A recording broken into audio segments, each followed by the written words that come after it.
Yeah, this for my people. This for my people. This for my people. Yeah, this for my people. Fuck the white man, fuck the white man, fuck the white man, fuck the white man, fuck the white man, fuck the white man, fuck the white man, fuck the white man. Painted by the Spanish, did a whole lot of damage. Shit was outlandish, banks got branded. Split up all the families, then shipped across the Atlantic. So many died from the famine.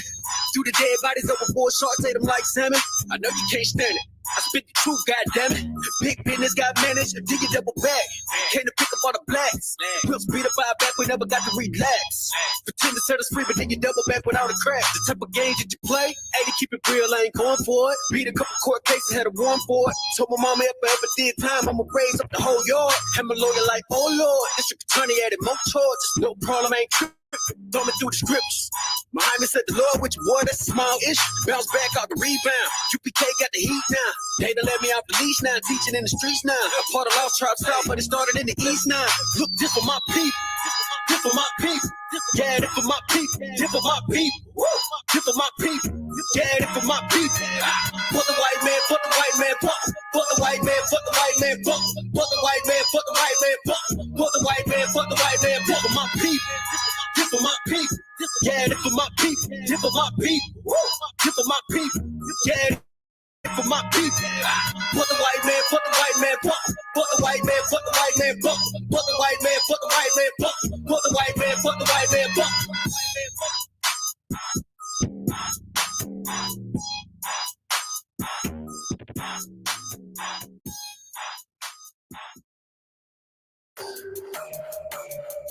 No sweat. No sweat. No sweat. That's like work. No sweat. I got a bunch of soldiers I can go get. They think they doing something, they ain't no threat. And I ain't fell victim to you hoes yet. No sweat. No sweat. They try to still be running through their whole set. They think they doing something, they ain't no threat. And I ain't fell victim to you hoes shit. I ain't top 40 or nothing, but I can do that. To make a single is no biggie, not even 2-pack. My tracks beat so hard, leave a nigga blue black. And when it flood, had them young bloods like how you do that. I'm old school, straight out the city like I'm a new jack.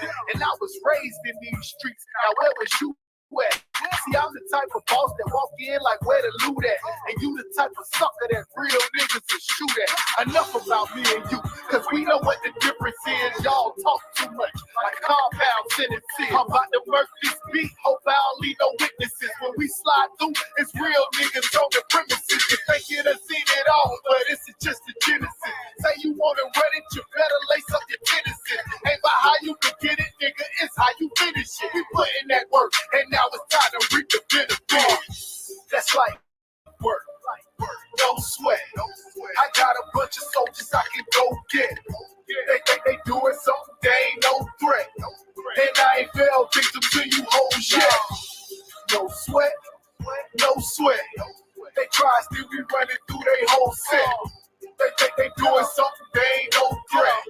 And I ain't fell victim to you hoes yet. My job is being the man, I'm still doing it. Now watch me eat these beats alive, not even chewing it. Gave these young niggas the game and then they ruined it. You might as well sit your ass down until I'm through it. I remember beatboxing and freestyling with stupid shit. That nigga caught 15 years over some stupid shit. We used to dream about this rap thing becoming lucrative, but now my whole aim has changed. I'm chasing rulership. My dogs came to bring the pain, but we not Wu-Tang. We walk in, we shut shit down. That's how we do things. These rap niggas lie. We come to give you that true game. And all my rhymes based on a true story like 2 Chainz. Hotter than blue flames. We ain't cooling down though. Headed to the top. We started off at the ground floor. Y'all niggas brown nose like y'all on the down low. Game over. What you clowns still hanging around for? That's like work. No sweat. I got a bunch of soldiers I can go get. They think they doing something, they ain't no threat. And I ain't fell victim to you hoes yet. No sweat. No sweat. They try to still be running through their whole set. They think they doing something, they ain't no threat. And I ain't fell victim to you hoes yet. No sweat. sweat. No sweat.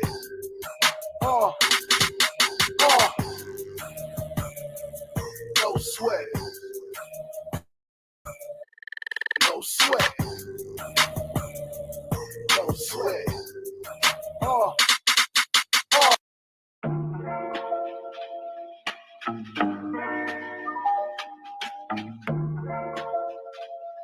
Yeah. I stay away from the streets and the trouble to get in. Trying to stay strong in this world full of sin, but they wanna bring us down, they wanna see us win. They wanna kill us all, Lord, tell me, can I live? Can a nigga live? Can I live? Can a nigga live? Lord, tell me, can I live? I know the hatred's deeper than the color of your skin. So can I live? Can a nigga live? Can I live? Can a nigga live? Lord, tell me, can I live? Know the hatred's deeper than the color of your skin.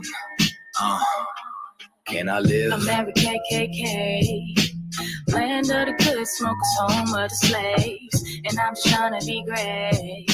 Tell me, how can I live with this drama every day? I'm a light, I'm a beam in this darkness. It seems that real life is a nightmare. Can I live my dreams on this earth? Since I was young, I realized I had a destiny bigger than the fiction that's disguised as what was best for me. Better than the hate and all the lies that beat the death of me. As a boy since we've been hypnotized since elementary. Thought it was my skin, but studied something that was new to me. They hate because of what my ancient ancestors used to be. Healers, teachers, deities, not all of them were kings and queens. Our nature was natural, not supernatural. Now they call it magic and voodoo, that shit ain't practical. All the roots connected, always more to learn that you know. Don't let the shit go over your head. Same snakes up in the garden, but the skin just shed. They'll always try to convince you that it's all in your head. Just know you gotta do better before you hit your bed. Stay away from the streets and the trouble to get in. Trying to stay strong in this world full of sin, but they wanna bring us down, they don't wanna see us win. Trying to kill us all, Lord, tell me, can I live? Can a nigga live? Tell me, can I live? Can a nigga live? Lord, tell me, can I live? I know that hate is deeper than the color of our skin. Can I live? Can a nigga live? Lord, tell me, can I live? Can a nigga live? Tell me, can I live? I know that hate is deeper than the color of our skin. Yeah. Can I live? They say my rhymes cause too much excitement, ride incitement, shit. Well, there's no indictments when my kinfolk get murdered by white men. Dark skin, light skin, divided and blinded. So we beef with each other, our brothers, rather than fight them. Fuck all that silence, it's time to get shit ignited. I ain't my way, low nigga. I ain't taking shit from no tars. And ain't no motherfucking nation got freedom from marching, begging for portions. Niggas ain't signing no parchments, big payback. You crackers got red in your margins. Why? They broke every treaty, slaughtered the buffalo, and then they set fire to teepees. They carved their face in mountains, but we go to jail for graffiti. We fought for this country. They gave us syphilis to Tuskegee, we been getting robbed. Yeah, we're the ones who stay behind bars. They take all our money, but they ain't want to give us no jobs. Wasn't supposed to make it, but we stay defying the odds. It's like we really only living off the grace of our God. Can I live without getting harassed by the Sarge? Can I live without getting slammed on my car? Can I live long enough to raise my kids? Can I live long enough to see justice? Yo, can I live without getting harassed by the Sarge? Can I live without getting slammed on my car? Can I live long enough to raise my kids? Can I live long enough to see justice? I stay away from the streets and the trouble to get in. Trying to stay strong in this world full of sin, but they want to bring us down, they want to see us win. They want to kill us all, Lord, tell me, can I live? Can a nigga live? Can I live? Can a nigga live? Lord, tell me, can I live? I know the hatred's deeper than the color of your skin. So can I live? Can a nigga live? Can I live? Can a nigga live? Lord, tell me, can I live? Know the hatred's deeper than the color of your skin. Can I live?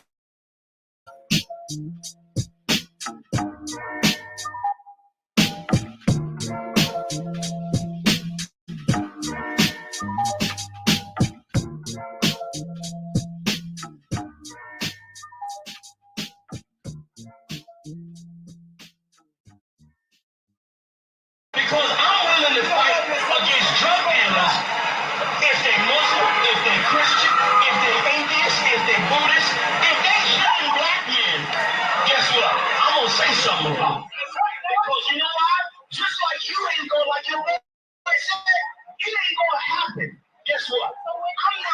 nobody sell you drugs without me saying that. Come through.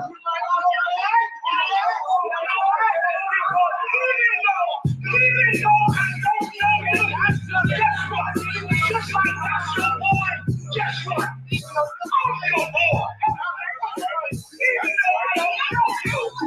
I'm not letting nobody tell you crack. You know why? Because I never saw you before. But you're a black man like me. My whole life was trying to find something to follow. Had loyalty, every man tried to borrow. Felt pain and a lot of sorrow. Got betrayed, so packed I didn't even have my heart broke. Living confused, about to lose hope. Cops got me on the side of the road like a sideshow. Need an antidote before I croak. Now I'm setting fire to rhythm and blues. Call this guitar smoke. Rebel with no cause, trying to find direction. The world got me vexed. Picked up a bad liquor habit that's hereditary from oppression. Feel like my life was on fire, trying to find an exit. Now look, 10 G's plus a good rent. Sometimes I follow what is a soldier, trying to find a good shepherd. Plus when you in hell, how did you excel? Wisdom the breath of life, I believe in fairy tale. Listen well to what I tell. No calling can cause pain. Something that a rebel knows very well. Can't you tell I was sent from the Lord? Got a tongue like a two-edged sword, with a style that they might just record. The only thing equal is the curse for the wicked and the righteous reward. Have mercy on the many, don't see it. Separated from the tares, now on my prayers, and it's so be it. A rebel, take the world by word of mouth. U.P.K, we the rebels that you heard about. Yeah, and it ain't gonna stop till 100 virgins in the house and I'm handing verdicts out. Yeah, Frank, you ain't heard a clout without a shadow of a doubt. These devils hitting licks off us. Fuck the bank, I'm about to stone the pocket ticket office. Can't sweet talk, cannot stop us. And plus I know the feds watch us. Telling people that they church full of witch doctors. Put us in prison, they stockpile us. Meanwhile, U.P.K turning rebels into Rottweilers. And leave with mighty men. And now I understand things that never truly made sense. Like why I'm crying at this funeral for a criminal, knowing he ain't innocent. It's fucked up, but my boot shot standing between two priests, about to blaze on their heads, call it tough love. Look out for niggas just club and wouldn't touch a white bitch with OJ's black gloves. Father, forgive me for my error. I'm forever by your side, clean and purge me of all my flaws. This the reason I'm alive. Thank God for this truth, cause for a long time was a rebel without a call. Look, man, first time I met Commander YAHANNA, man, hit 3807. Rebel without a call. My little daughter with me. Opened the door, he was dropping the truth on me and all that. Rebel without a call. Man, you know, you do your time, we taking them out and training in hand-to-hand combat. Rebel without a call. This the reason I'm alive. Thank God for this truth, cause for a long time was a rebel without a call. You cannot whoop us. We're already dead. We're already beaten down. We've been beaten down for 400 years. We already got wounds inside and outside our bodies. How you gonna hurt us? You cannot threaten us. You cannot frighten us. We live in the most frightening places, under the most frightening conditions. We are immune to fear. We are immune to harm. You see what I'm saying? You have stepped into a cesspool. You're the only one gonna get infected.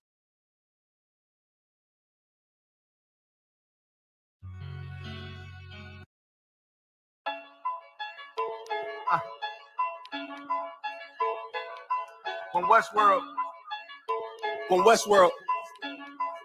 Let's get it. Don't be sure, tell them make sure. If not, we gon' make more. Clips say it hold 20, but I think it could take more. Grab a stick, fire on your camp, we gon' make s'mores. I ain't satisfied with my spot, then I'ma take yours. No matter how many roadblocks in my way, I'ma break forward. This path I'm on is so damn narrow, I just stay forward. Put them on my plate, I'm never full, I just ate more. Put them on my plate, I'm never full, give me 8 more. Nigga, I don't sugarcoat shit, bitch, I'm straightforward. Don't give a fuck if they don't let me in, I just break doors. Ballin' so hard, they asking what team that I play for. Scammer who? They ain't stop making guns when they made yours. Sick with it, feeling like I woke up with stage 4. They ain't want the peace loose, but they open up the cage for. Endure the pain, been through hard times is what I'm made for.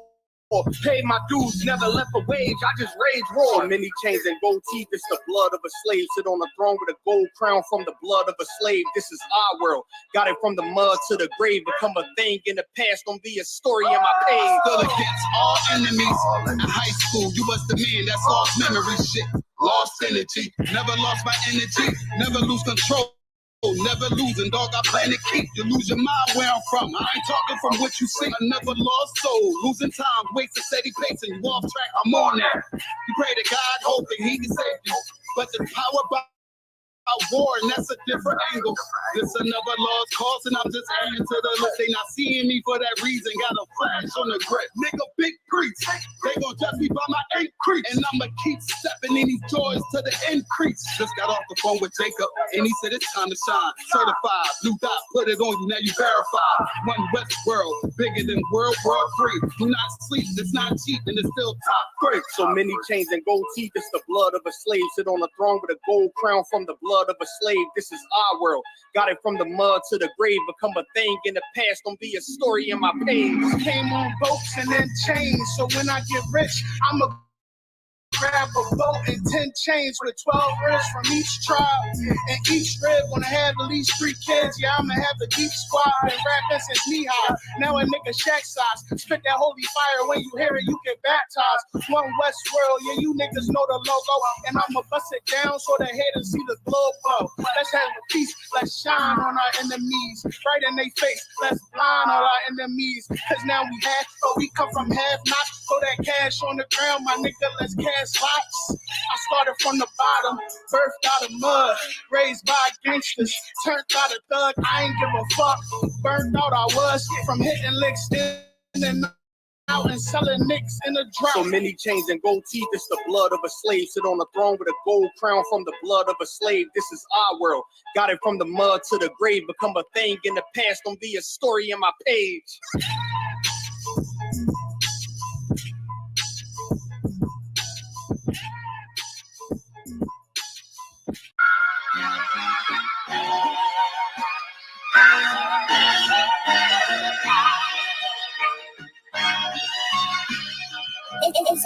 Cops wanna kill me cause I'm black. Cops wanna drill me cause I'm black.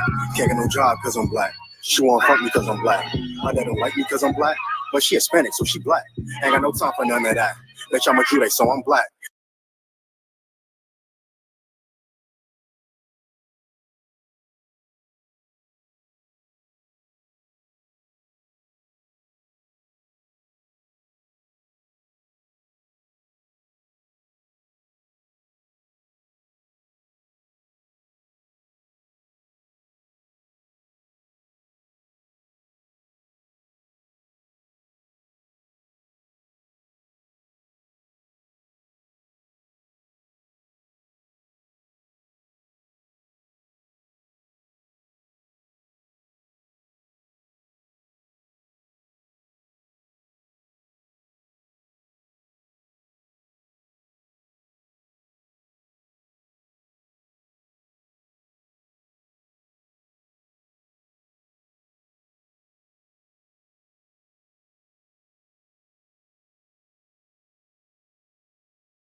Son los anuncios.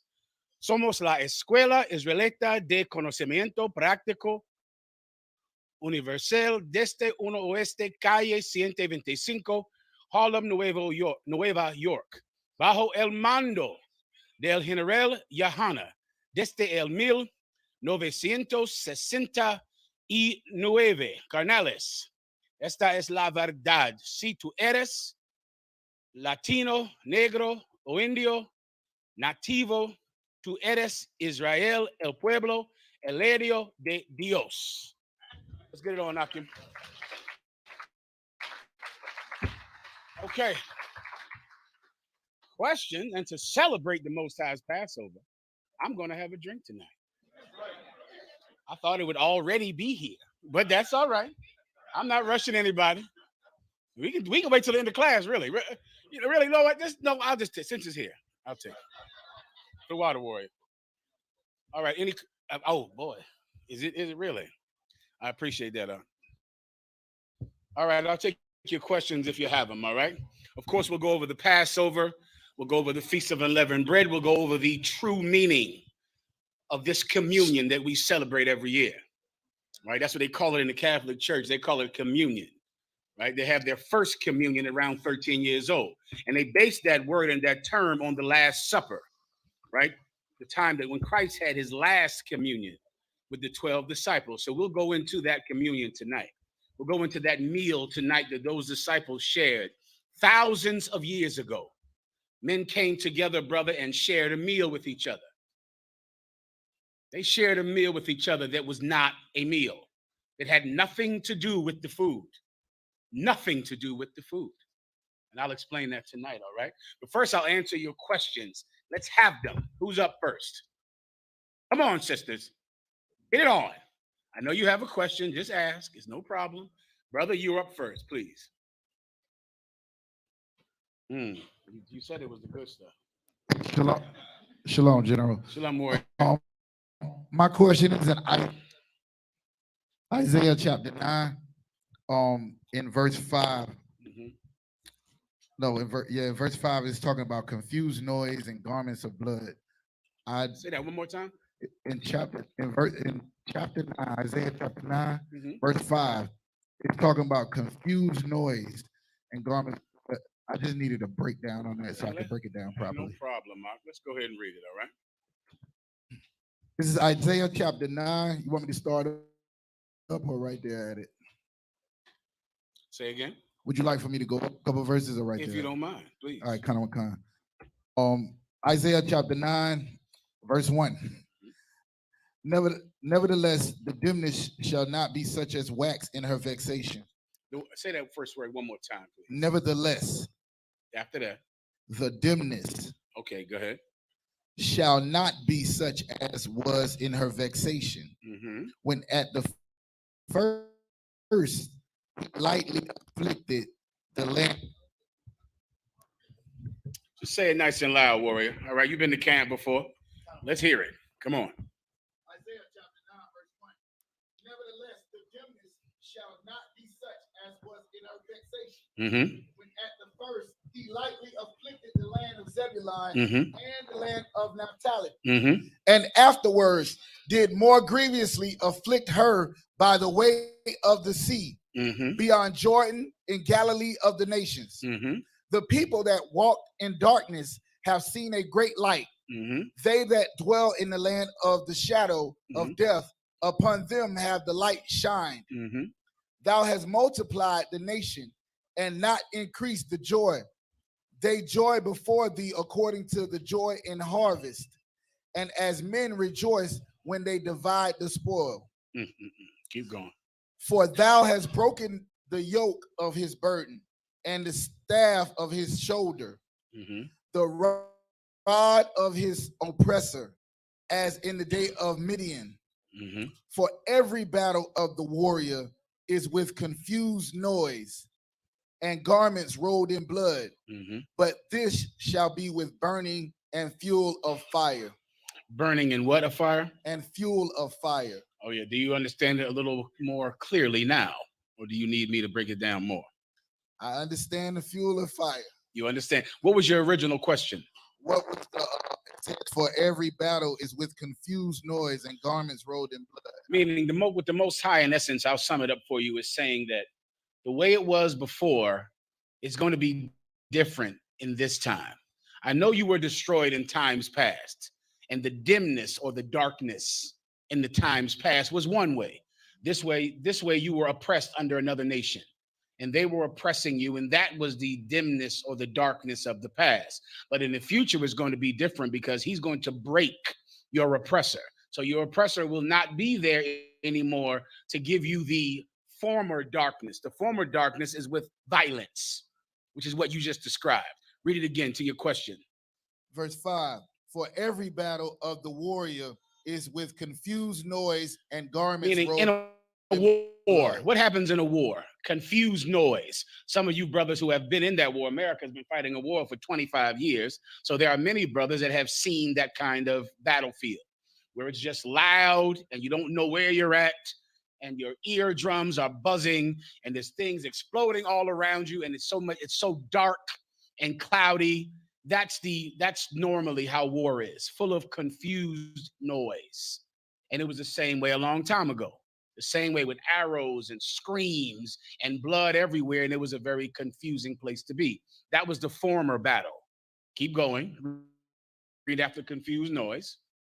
and garments rolled in blood. And garments rolled in blood. Once again, if you're on a usual or conventional battlefield, there's blood everywhere, there's screams, there's noise. Keep reading. But this shall be with burning. Read that, but this. And when you're on the street, emphasize the but this. That's what you need to really get it. But this. There you go. This is different.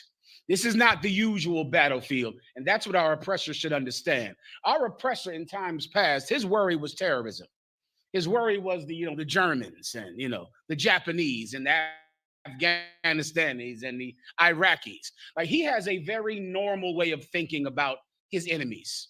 And he believes his enemies have guns and his enemies have bombs and his enemies have some plot to hurt him. What he don't understand is, again, but this, that's what he doesn't get. This is not that kind of fight. This is not the usual kind of fight that men can prepare for, that men can plot on, that men can create a scheme or a strategy to defend themselves. That's not this. This is that other thing. This is the battle that comes from the Most High God. This battle is not fought with weapons. It's not fought with guns. It's fought with, continue. But this shall be burning and fuel of fire. That's what this battle is fought with. This battle is fighting the elements, fighting fire from the sky. This battle is not fought by men. So in the times past, you would worry about men and what men would do with their weapons. That's not your concern this time. Your concern this time is the Most High God and his weapons. You understand? All right. Next question. In the back, same brother. Behind this, same brother.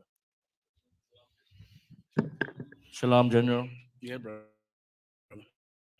Shalom, warrior.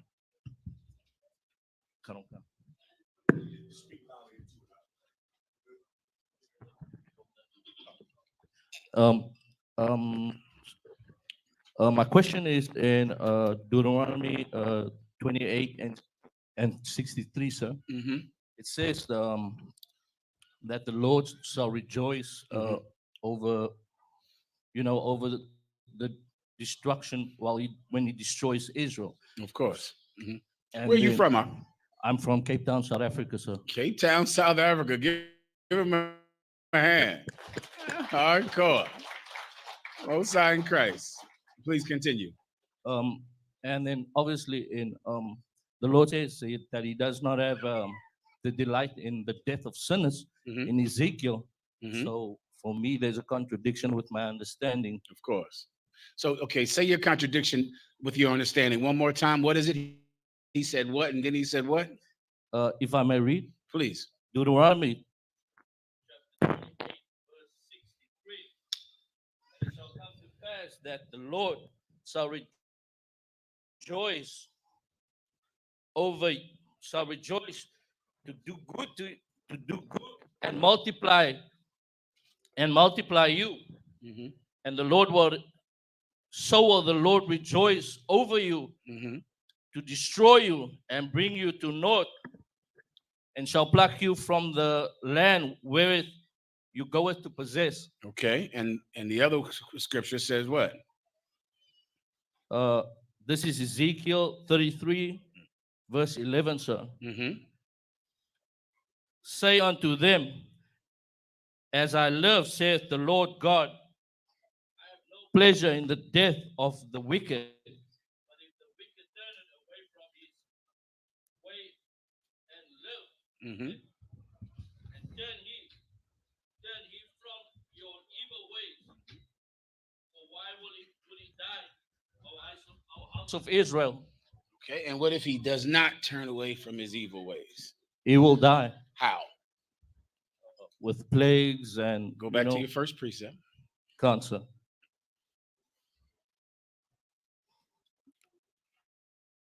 Deuteronomy 28, 63.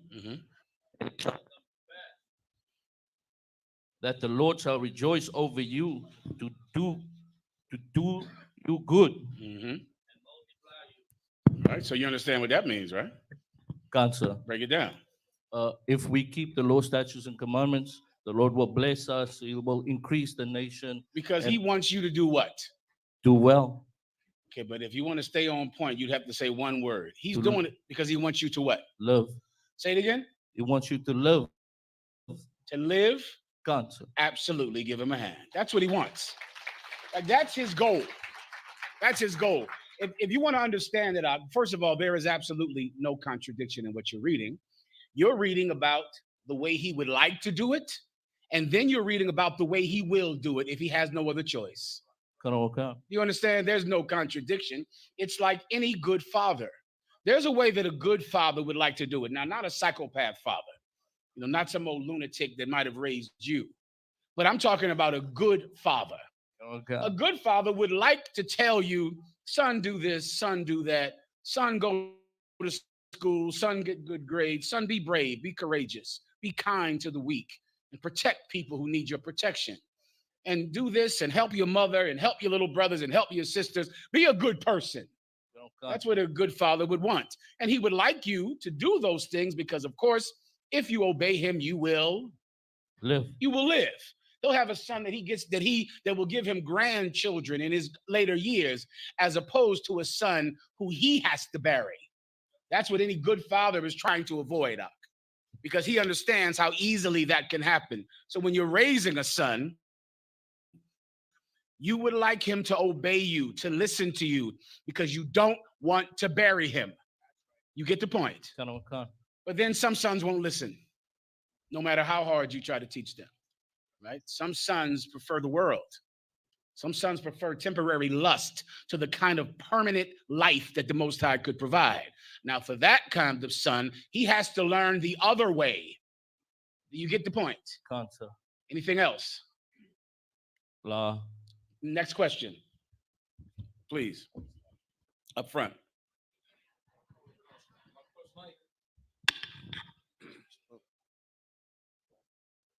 Counselor, my question is in 1 Corinthians 15. I'll start at verse 3. It says, "For I delivered unto you, first of all, that which I also received, how that Christ died for our sins according to the scriptures, and that he was buried, and that he rose again the third day according to the scriptures, and that he was seen of Cephas, then of the 12.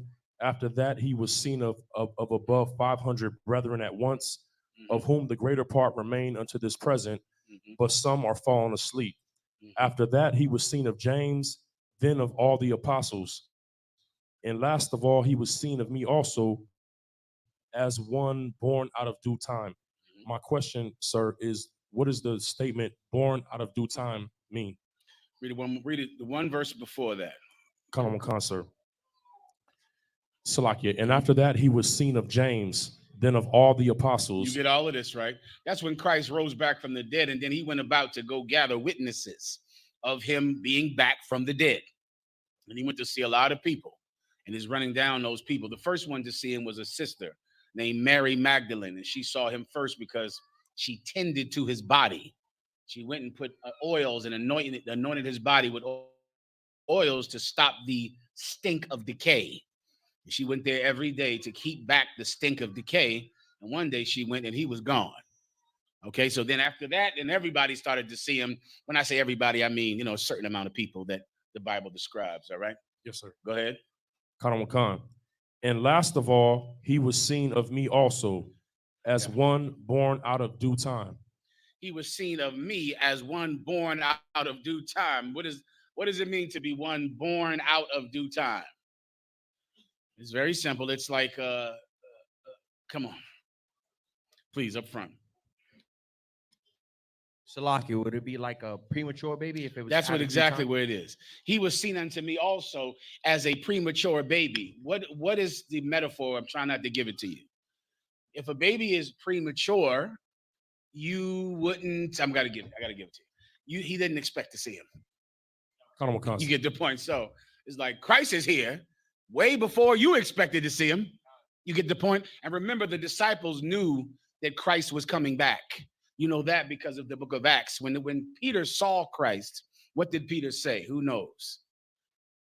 It named all of those people that saw Christ. Peter was one of them, right? When Peter saw Christ, it's in the book of Acts, I believe 1:10 or 1:7. Peter saw Christ and he said, "Will thou at this time restore the kingdom unto Israel?"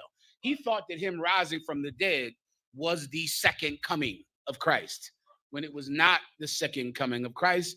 It was Christ rising from the dead to show everyone, I rose from the dead, just like the Bible said I would. Then he had to leave. Peter said, "Will thou at this time restore the kingdom to Israel?" Because Peter knew that when Christ comes back in the second coming, he is going to restore the kingdom to Israel. He didn't, because that wasn't the second coming. The disciples were waiting for him to come back. So when he saw him, it was like a baby being born before its time. A baby, something you've been waiting for. You get my point? Expecting and waiting for, but not this soon. You understand? Right. Next. The water. No problem. Up front, New York. Shalom, General. Come. If I may, sir, if I could get a general breakdown on Revelations 8 and 11. Baba Kishar, sir. No problem. I'm ready to read it whenever. I'm ready right now. Khan. This is the book of Revelation, chapter 8 and verse 11. And the name of the star is called Wormwood, and the third part of the waters became wormwood, and many men died of the waters because they were made bitter. Salaki, sir, if I may, what exactly is wormwood, and also in this the third part of the waters? If I could get an understanding of that. Wormwood, someone should look it up in the Bible dictionary. It's like poison. It's like something that people who knew herbs or know people today who might know about herbs are familiar with wormwood. There are a few herbs mentioned like that in the Bible, and it's poison. Someone can look it up. It might even have another name. Look it up in your Zondervan Bible dictionary, all right? And so it's poison. So in essence, it's this is a prophecy. He's seeing a vision. This is in Revelations. Right? He's seeing a vision, and he's describing the vision because the vision means something different than the literal meaning. You understand? Just like any vision. You might see, some people have dreams about flying. It's not really about flying. It's about something else. So you have a dream about this thing. It's about something else. This dream that he is seeing is about the destruction of the enemies that have him in that prison. Our adversary has him in that prison. He's suffering in a cave, being in prison as an innocent man who has done nothing other than decide that he would turn his people back to the laws and the commandments of God. So he's having visions in that prison, and the visions are about the destruction of those oppressors. So now that you have that, someone look up wormwood, and that might help you out. New York, up front. Salakia. It says most chemotypes of wormwood contain a compound that can cause convulsions and death when administered in large amounts to animals and humans. That's all you need. It's a poison. So now you got that, right? So go ahead and read it again. Khan. This is the book of Revelation, chapter 8 and verse 11. And the name of the star is called Wormwood. So now he's seeing a star in the sky, and the name of this star is poison. That's what you need. Just think that to understand it. Go ahead. And the third part of the waters became wormwood. And the third part of the waters became poison. Keep going. And many men died of the waters because they were made bitter. Meaning these men poisoned the water. They poisoned the water. They drank the water that these men poisoned, and they died. That's the vision. Does everyone understand? A third part, like anything in the Bible, it means it's like a, how can I describe it? A part of it, but the small part of it. You get my point? 2/3 would be the large part of it. 1/3 would be the small part of it. So a small part of this water became poison. Men drowned because they drank this water, right? They all died. The star is called wormwood. Why is the star became wormwood? Because stars are up in the sky. People look up to those stars, right? People worship stars. Some of you dummies out there worship stars, right? You believe in astrology and all types of nonsense like that. Why? Because in ancient times, people were mystified by how the stars shine in the sky and they worship them. So if everyone looks up to these stars, they believe in these stars, but the star is what? Poison. If you believe in this thing, you're going to die because the thing you believe in, the thing you look up to, is actually deadly to you. That's the point of the vision. You, Thawada, give him a hand. Christianity. That's the, he's getting to the point. Yes. The thing you look up to, the bright and morning star, the bright morning star. Everyone looks up to Christianity. Everyone thinks it's beautiful. All races, all nations. What's the number one religion over there in South Africa, brother? No, yeah, surprise, surprise. That's right. What's the number one? I know I have Alexa in here tonight. What's the number one religion in Africa? In the entire Africa, all the whole damn place, Christianity. Everyone looks up to it. But this star is poison. Do you understand? And a little bit of the water is poison, and it's going to kill everybody. You understand? All right. Anything else? The water, sir. No sweat.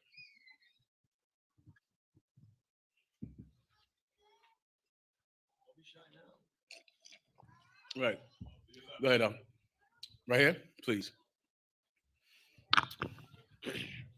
The water, sir. Mm-hmm. This next question I have is out of Exodus 23. Well, before you go on, Salaki Asher, I didn't get any. If I got questions online, to let me know. All right. Let's just give priority to the brothers and sisters in the room. All right, because they're the ones that made the pilgrimage here. Give yourselves a hand now.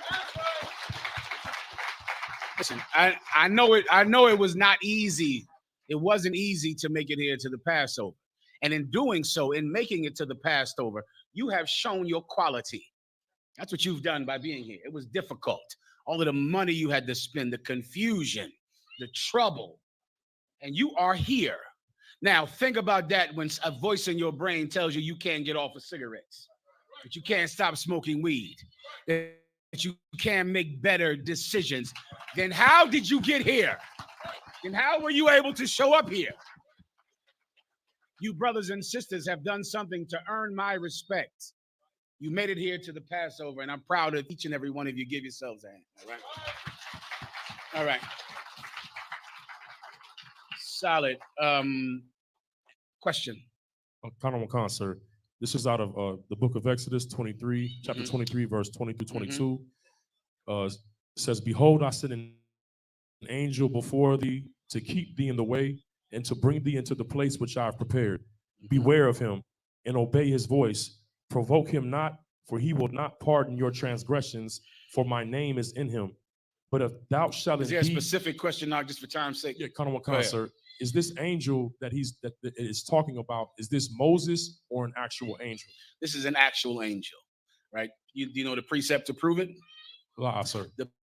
This is in Deuteronomy or Genesis or one of those? Exodus, sir. Right. Remember, there was an angel that guided the Israelites out of Egypt in a pillar of fire from the sky. So at night, the angel guided their way. So imagine at night, you don't know where to go. You see a giant, what's the best way to describe this? What's that thing that spins all around and kills up people and everything? A tornado, sir? A tornado. So imagine a tornado of fire going from the ground to the sky. And so you see it over there and you go march in that direction. And so at night, instead of wandering all through the desert, which is what the Ishmaelites did, wander all through the desert at night and begin to worship the moon because it was the only light they had at night, which is why they, believe in, the crescent moon and, that moon rock they worship over there in the Middle East. The Israelites had a pillar of fire from an angel who was assigned to guide them through the desert. That's the angel that he's speaking about. That angel was there with them, guiding them. Also guiding them. Also, you know that there are 7 angels over the 7 schools. You're familiar with that in the book of Revelations. There's angels in this room tonight. Do you understand? Where I can tell you how or why y'all was shot. The water, sir. No problem. Next question. So we got a question online. Before you do that, any questions in the room? Please, go ahead. I'll get you, Asher, 1 second. Hey, Shalom, General. My question is in Matthew chapter 17. General breakdown in verses 1 through 3, specifically verse 2. See me one more time, Mark. Through water. Matthew chapter 17. Would you like me to read those verses, sir? Read right to your question first, please. Come on, verse 2. Matthew chapter 17, verse 2. And was transfigured before them, and his face did shine as the sun, and his raiment was white as the light. That was the second verse, sir. Okay, that's your question? Specifically transfiguration. What does that mean? Come on. Transfiguration. Does it say his face transfigured? Is that what you just said? Lie, sir. It says, and was transfigured before them. Right. This is when Christ came back. This is when Christ, right before he went to be crucified. And Peter and I think another brother, Andrew, saw him, and Moses and you know what I'm talking about, right? Okay, it says that. That's the one, right? Mm-hmm. All right. Transfigured means he changed. The term transfigured literally means changed, transfigured, right? Christ transfigured because he was standing there, and then all of a sudden he began to glow. So imagine just a man just started to illuminate. He begins to glow. And I believe it was Peter, and I want to say Andrew, but I can't guarantee it. But it was 2 disciples. It could have been John. They saw him glowing. And as he's glowing, Moses is on one side of him and Elijah on the other side of him. Right? And that's the transfiguration. The glowing is the transfiguration. All right. There are some Russian icons we've always kept in the school because of Commander General YAHANNA from the 1400s that show the transfiguration of Jesus Christ. And he's glowing in that transfiguration. It also happened when he was baptized with water by John the Baptist.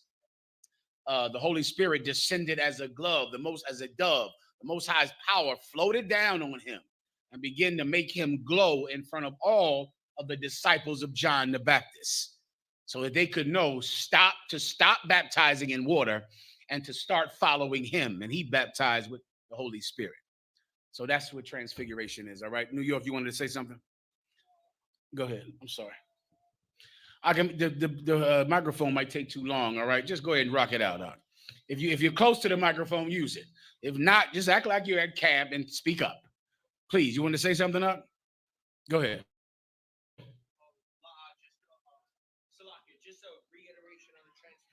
You got it. Please. You want to read it? Go ahead. Mm-hmm. This is the book of Mark, chapter 9 and verse 2. Mm-hmm. And after 6 days, Yahushua taketh with him Peter and James and John and leadeth them unto the high mountain. I'm sorry, is that the same one he's reading? With the transfiguration. The same account. I think we might be good with that. Unless did you have something to add as far as the glowing? Is that what you wanted to bring up? Salaki, because you mentioned the apostles that was with Yahushua. Oh, okay. I'm sorry. Who did it say again? And it said with him, Peter, James, and John leadeth them unto the high mountain apart by themselves, and he was transfigured before them. So Peter, James, and John. No problem. Next. Sister.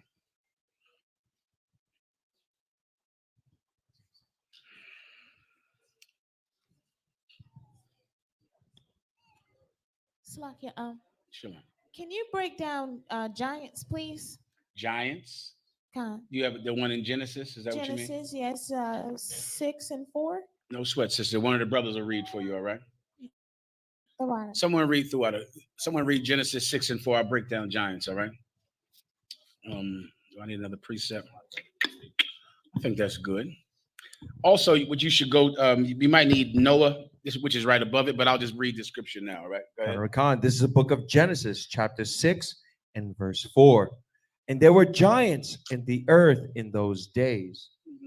And also after that, when the sons of God came in unto the daughters of men, and they bare children to them, the same became mighty men, which were of old men of renown.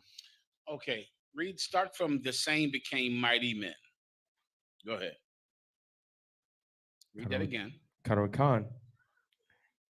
There were giants in the earth in those days, and also after that were the sons of God came in unto the daughters of men, and they bare children to them. The same became mighty men. Now that's all I need. Now, just to make you understand this easily, right? When it says they became mighty men, what is it speaking about? Just that. Just guess. You know, it doesn't have to be right. Just what do you think? These people, they had the children of God had sex or married the children of men, and they became mighty men. So what would that mean to be mighty, sister? Knowledgeable. That's good. That was the point. Now, you notice that you did not say physically strong, even though mighty would mean literally what? Mighty would be physically strong, like Mighty Mouse. You're too young to know what I'm talking about. But there are some of these sisters that won't tell you they know what Mighty Mouse is. They just gonna act like they don't know what Mighty Mouse is. They just as old as me. We was there watching Mighty Mouse. Well, he was called Mighty Mouse because he was physically strong. But the sister said knowledgeable. Why? Because you, of course, could be strong with knowledge.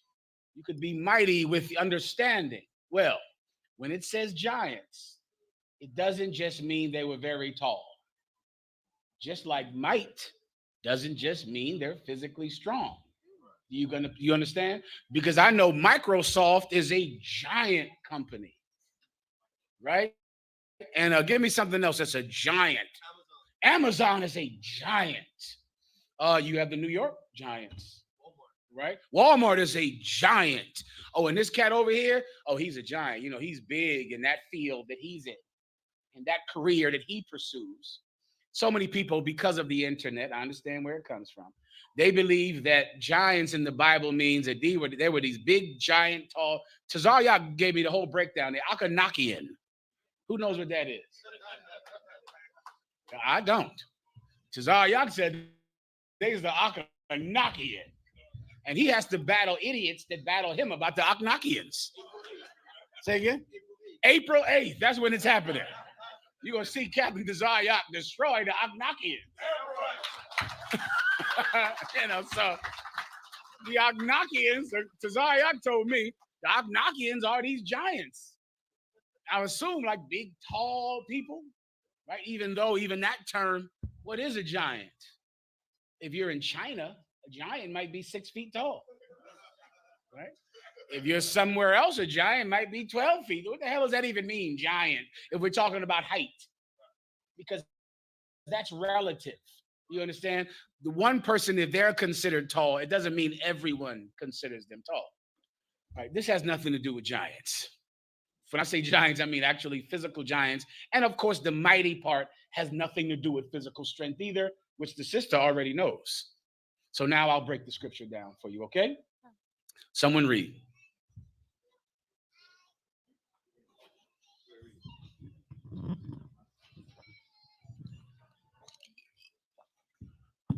Salaki, sir, I got it, sir. This is the book of Genesis, chapter 6, verse 4. There were giants in the earth in those days. There were giants in the earth in those days. What was a giant back then? Someone who controlled land, who controlled people. Nimrod was a giant. Nimrod was the man who we all worship today during the time of Christmas. Christmas is a dedication to a man. His name was Nimrod. He was rich. He was powerful. He was a warlord. He was the one that gathered all the people together to make a tower, because he believed if he built a tower, he could climb into the sky and fight God for his position, because he already ruled everyone on the earth. Kings, dukes, earls. men of power, presidents. They're giants.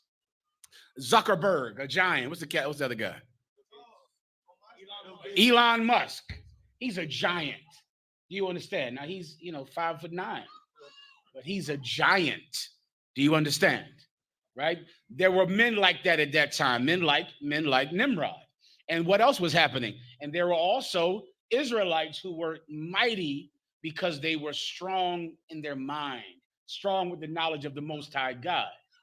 These giants at that time, these men of power, which is what a giant is, keep going. I'm sorry, young warrior. What do you want to say? Say again. Goliath is absolutely a giant. Why is he a giant? He was so famous. Goliath was absolutely tall, but height is not what made Goliath a giant. Goliath had been a murderer and a killer from the time he was your age. That's in the Bible. That's what made him so famous. He was very tall. He was taller than Shaquille O'Neal. He was what you would call today about 9 feet tall, right? But height is not what made him a giant. His record of being undefeated made him a giant. He had killed so many people. The Bible says that David was a young man and Goliath was a killer since he was a young man. So he was an old man who had spent years murdering people. And that's what made him so famous. That's what made him a giant. You understand, warrior? Next question. I'm sorry, on the same, let me finish this up. The Genesis one, please. Whoever has it. And also, after that, when the sons of God. The sons of God. This is another thing that people take very literal because they learn the Bible from our oppressor. When it says the sons of God, it doesn't mean that God planted God's penis in a woman and made a baby with her, right? The sons of God is speaking about the Israelites. We are the sons of God because we follow God, right? Precept. Fast, give me Romans 8. You know what I want. Romans 8 and what, 14 or 12? 14. Listen carefully, sister. You need this for this breakdown, all right? And this also can crush some thought in your mind of, Christianity with Jesus being the Son of God. Jesus never, his mommy never had sex with her husband, and God planted God's penis in her, and she's immaculate, and that's a lie. None of that is true. It's from learning the Bible from oppressors. They don't have rhythm. They don't have the Holy Spirit. They can't cook, and they don't know the Bible. Now, the other ones are not a sin, but one of them is a sin. Everybody gets the point, all right? Go ahead. For as many as are led by the Spirit. Read that again. For as many. For as what? As many. You need that part. For as many, meaning not just one. For as many, keep going. As are led by the Spirit. For as many as are led by the Spirit, go ahead. Of God. The Spirit of God, go ahead. They are the sons of God. The Son of God? The sons of God. Spell that word. S-O-N-S. Yeah, that's plural, baby girl. Right? That means there is more than one Son of God. Jesus Christ is the Son of God because he, who wants to blow my mind? Sister, because sister, go ahead. Say again. I can't hear you, baby. Oh. Because he kept the commandments. Shalom. Give her a hand. Right? He kept the commandments because he was led by the Spirit. He obeyed God. He kept the commandments. All right. So now when you go back to Genesis and read it again at Genesis, go ahead.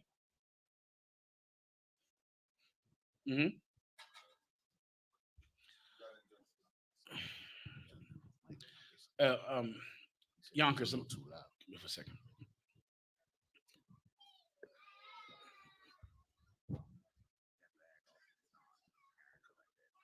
See something like that? Do something about that. Go ahead. Come on, whoever had it, let's go. Genesis 6. Khan. When the sons of God came in unto the daughters of men. So now we know the sons of God are what? Men who are led by the Spirit of God. Is that what you were going to say? That I know you were. Men who are led by the Spirit of God. So men who were led by the Spirit of God did what? Go ahead.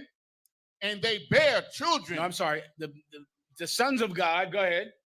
And they bear children. No, the sons of God. Salaki, sir. Came in unto the daughters of men. The sons of God came in unto the daughters of men. So now that we know what the sons of God are, right? What are the daughters of men, sister? Give her a hand. Right. The daughters of men. If you need precepts for that, you go straight to the New Testament, where Ishmael was Abraham's son, but he was not counted as the seed of God. He was not. He was the seed of the flesh. You understand? But Isaac was counted as the seed of God. The other nations, they're just men. Right. That's all. They're just flesh and blood. With all of their tanks and their weapons and their technology, in the end, they all find out one day that they are only men. Everybody understands that. I pray you do. They will. They will. They're proud, but one day they'll know they're only flesh and blood. Yeah, one day, right? But the sons of God, God is on their side. They obey the Most High God. They're more than men. They're supernatural. Why? Because they follow the supernatural power. And they can do things that men cannot do, right? So when the Bible says the sons of God went in unto the daughters of men, now translate that so you can understand it. Israelites, the chosen people of God, had sex with women of other nations, right? That's what happened. Like Tiger Woods, you know, he's the product of that, right? His father was a son of God. His mother was the daughter of the children of men. And you can go on and on and on with people like that. You can become very famous if you can have an Israelite father and an oppressor as your mother, because you become something perfect to our oppressors. They love the talent that Israelites have. They love that God shines on us, but they don't like that you look so different than them. You understand? So if you can have a heathen mother, it can be a path to success. A long time ago, my tribe, the tribe of Judah, would call that passing. Where you were able to, because your mother might have been white, an oppressor, or something like that, you might be able to pass. And then you could use your God-given talent to now and combine it with your face. Oh my God, now you're super famous, brother. If you're, well, to be clear, no one is actually mixed. Everyone is whatever their father is. So what your father is, you are, right? If I take an apple seed and I plant it in Japan, what will grow? If I take an apple seed and plant it in North Carolina, what will grow? An apple. No matter where you plant it, the seed is what it is. You understand? So whatever your father is, you are. Now, because of genetics, you can get certain traits from your mother. You can get her height, her her skin tone, her blah, blah, blah. But it doesn't change what you are. Do you understand? So,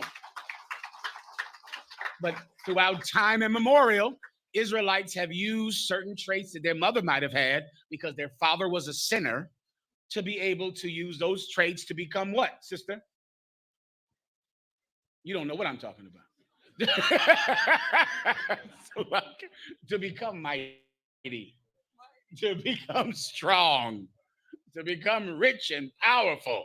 Everybody understands. All right, you get the damn point, man. Now listen, I don't got nothing to say. All right, I'm leaving. Now, come on.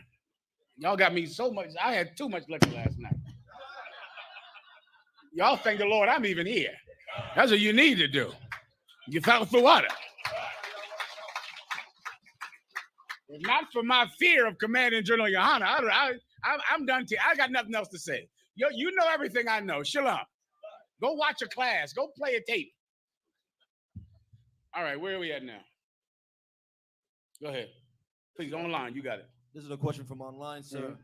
A person put in the chat, they would like to know the UPK stance on the horrible disrespectful article and media coverage on the UPK having the Lord's Passover at the convention center. Yeah, I almost forgot about that.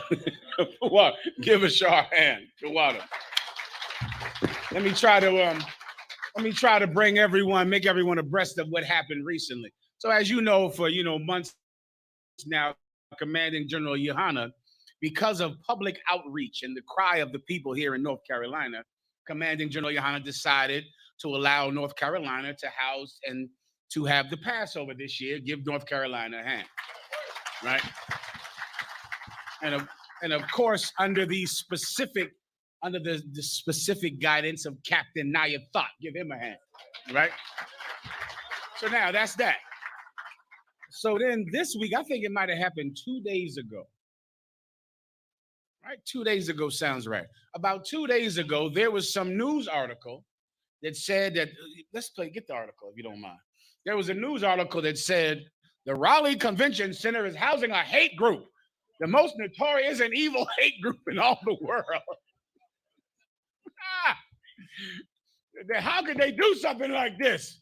This is terrible. I've never seen such injustice ever in America. So they did a whole story about it. It was everywhere. So now all the reporters are calling, and it's ridiculous. Then I think last night it came on the news. Then last night, the news, we have never seen such racism in the South, ever.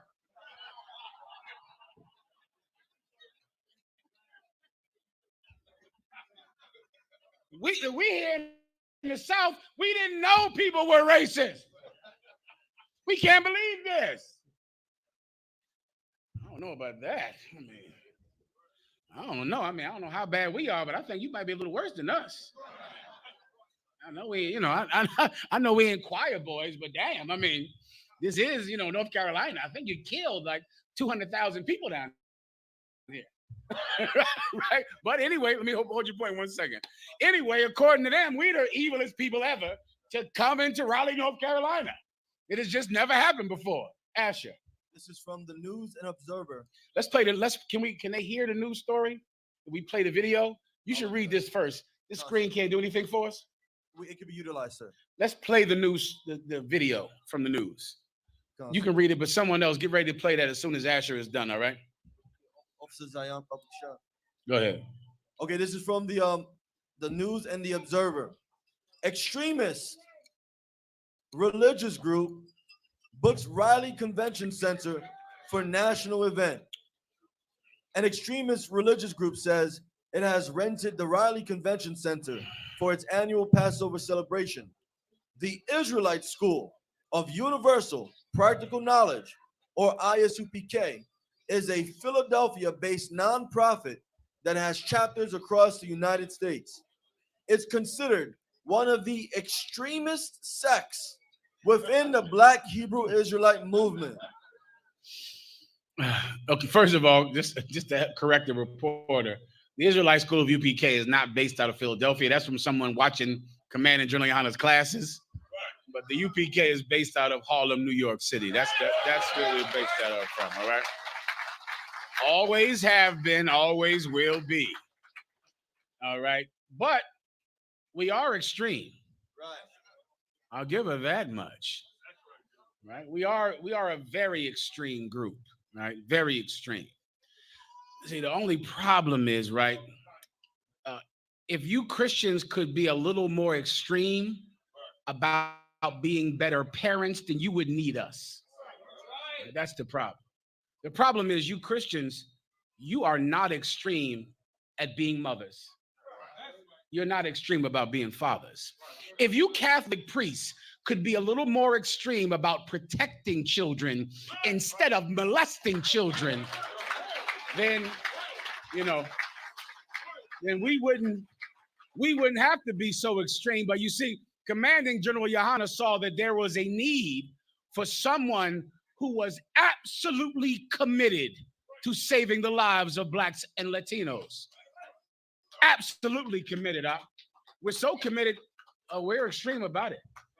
Please believe it. That's my profession. I was somebody. Let me tell you a quick story before you get the video up. I'm in the elevator in this hotel. In this hotel, I'm in the elevator, right? Right? I forgot to even tell anybody this story. This happened the first day I checked in. So I'm in the elevator, and some oppressor is in the elevator with me. And he looks over there at me. He says, "That's a bold necklace to wear."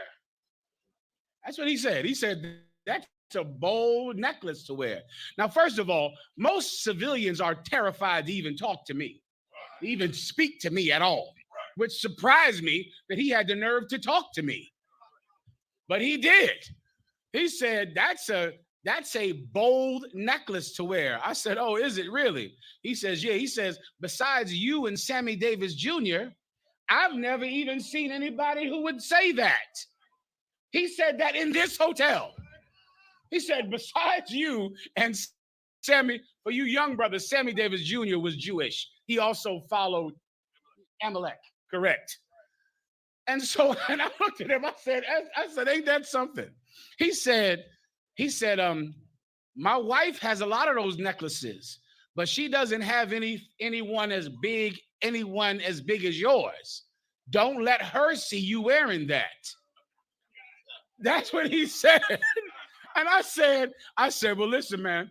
Listen." I said, "Tell your wife, don't blame me. Blame the U.S. forces and the military in America." And he said, "Why?"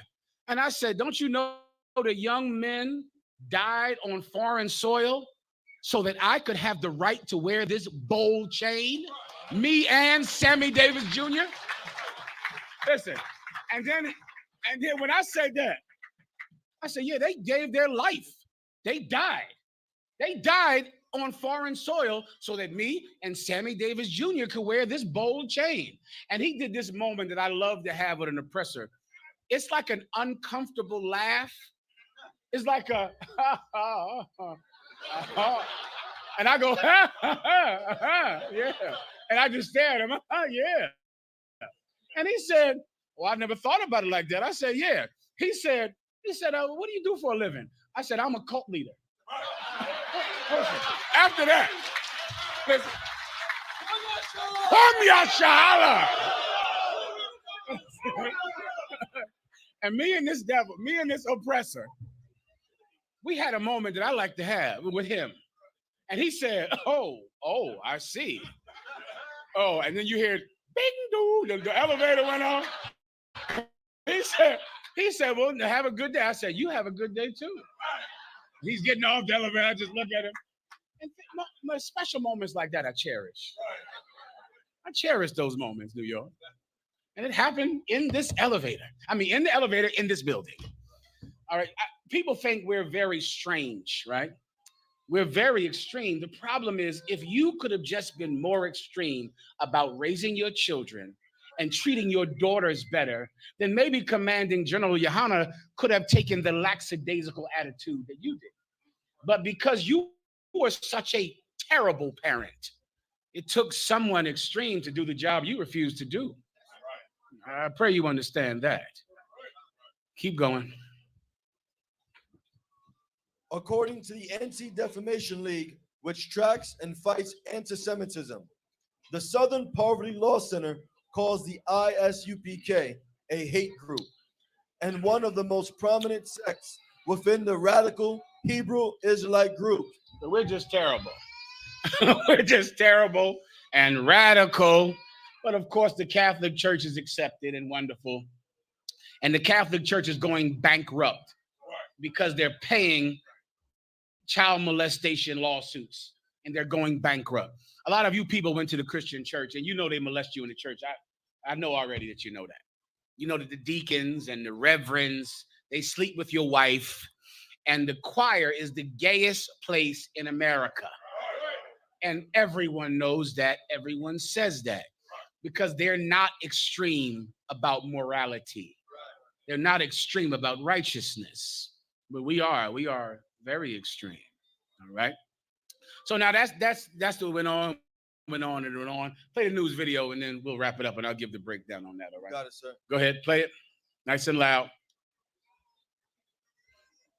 Well, you might recognize the group of Black separatists that occasionally gathers in Raleigh's Moore Square.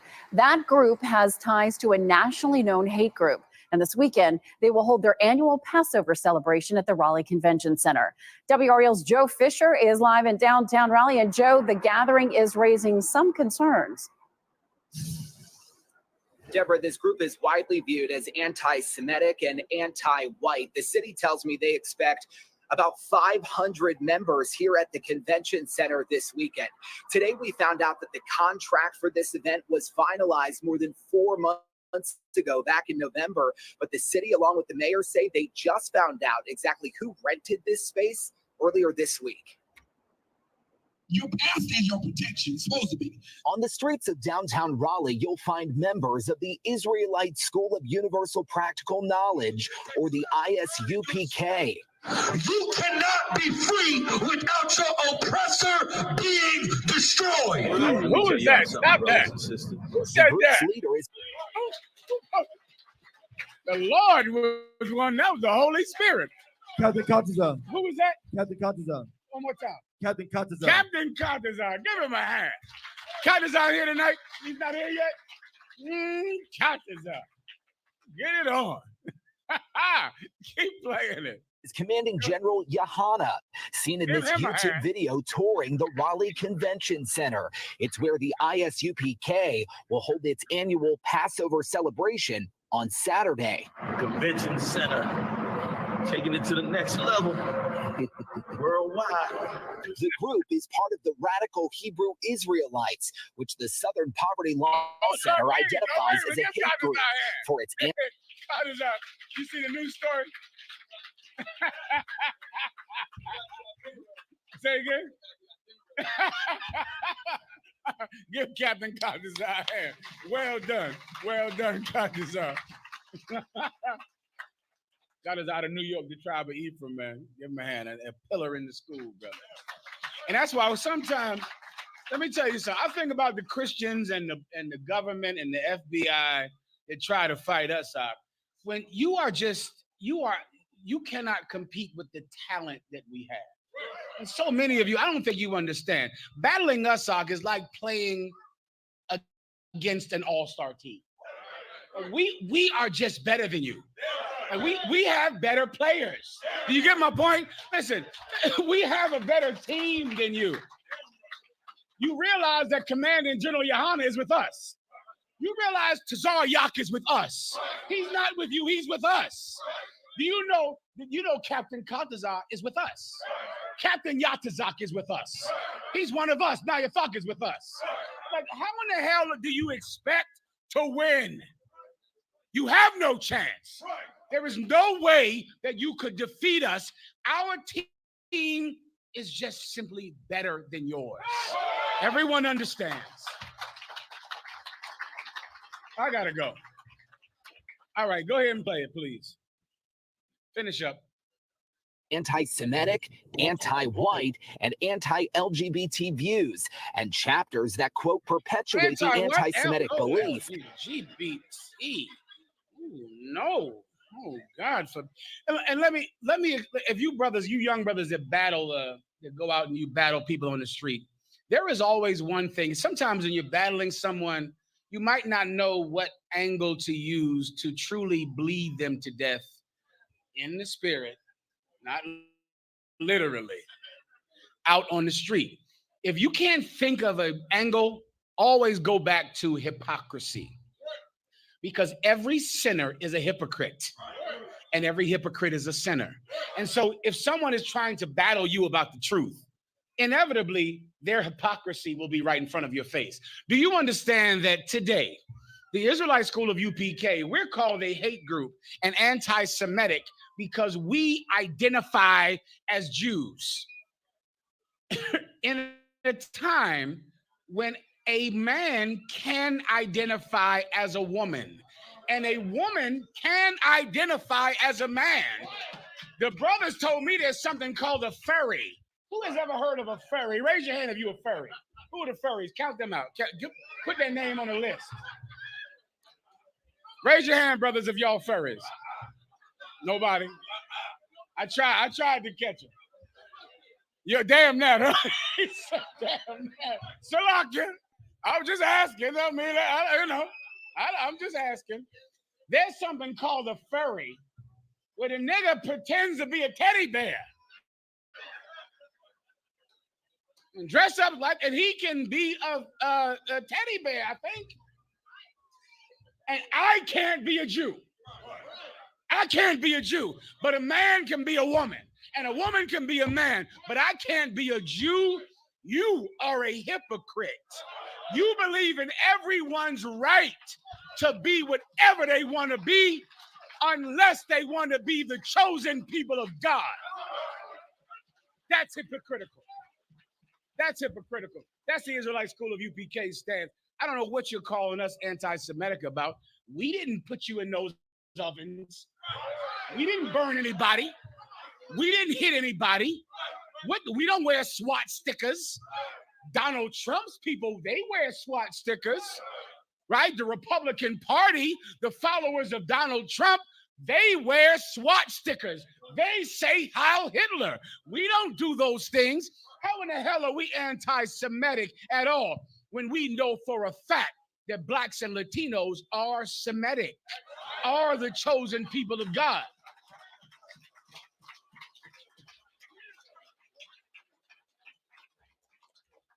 You're a hypocrite, and really, here's your problem. Our oppressor is so vile and so cruel and so selfish, he will not even share self-respect with you. Self-respect is something that he believes he is the only one that can have self-respect. Our people have learned that they are the true Jew that the Bible speaks of. And the Latinos are the chosen people of God. Viva la raza. Viva la boricua. Now, that knowledge gives you self-respect. You're not allowed to have self-respect. Self-respect belongs to our oppressor. It's theirs. It's like the gold or the money or the land. You're not allowed to have that. You can have anything as long as that thing doesn't give you self-respect. The minute that thing gives you self-respect, you can't have it. And that is why you're a hate group, because you're saying you're a Jew. When America has a freedom of religion, in America, you could worship this knife. You could be in any religion that you want in America, except for this one. This is the one thing that you can't believe in a country where the right and the freedom of religion is written in the Constitution. We're a hate group. Who have we hurt? Give me one charge we've ever taken since 1969 of violence. None. There is not one accusation. No one has ever been arrested in this school since 1969. And even an arrest would not mean we're guilty, because, of course, in America, you're innocent until proven guilty. We haven't had an arrest in here. We've never harmed one yellow hair on their head. Never. It has never happened. Stop Asian hate. We've never harmed any Asians. We've never done anything to them, and there is no one in the government, in the ground, or above it that can say we have, because it has never happened. But yet, we're the hate group. Now, can you Christians say the same thing? Huh? What religion was the Ku Klux Klan? In North Carolina, you have a giant Ku Klux Klan community in North Carolina. Is anyone from here that knows what I'm talking about? Oh, it's big. You have a giant Ku Klux Klan. I believe it's some place where their name is something county, home of the Ku Klux Klan. It's in the damn brochure. I mean, it's all over the place. We're the hate group. We're the problem in North Carolina. I don't think so. I think we're the solution. I think if more blacks and Latinos knew the fact that they were the true biblical ethnic Jew, they would realize that being a drug dealer is unlawful. Being a rapist and a child molester is unlawful. Eating pork, eating shrimp, eating crab is unlawful. Being a thief is unlawful. You know what? I know a lot of you white people out there, I know you might hate us, but we just might be the solution to your problem. It's quite possible. We might be exactly what you need. Exactly. Or maybe you really don't care about, crime and homelessness and abortion and poverty. Maybe the only thing you really care about is keeping Black people oppressed, Latinos oppressed. And maybe if there's any chance that they might gain enough self-esteem to look you in your face, then maybe it's not worth it to you to fix these problems, all right? That's the breakdown on what happened this week. And if I could say one more thing, just for you out there, you oppressors out there listening, right? You, of course, called the, what's the place we're having the Passover at? You called the convention center. You ringing their phone off the hook. You called the mayor. In the article, they tell you they hounding the mayor, telling the mayor to cancel our Passover, telling all the city council to cancel their Passover. Don't you know we're in a cult? Don't you know that? We're in a cult. If you canceled the Passover, we would have it in the middle of the street. We would have it no matter what.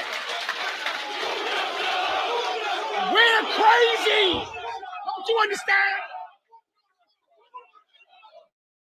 We are crazy. Don't you get that? What do you think we would do if the Passover venue said we couldn't have it there? We have it in the middle of the street. Do you think some building could stop us from having the Passover? We would have it anywhere. We're in a cult. We're extreme. We're extreme.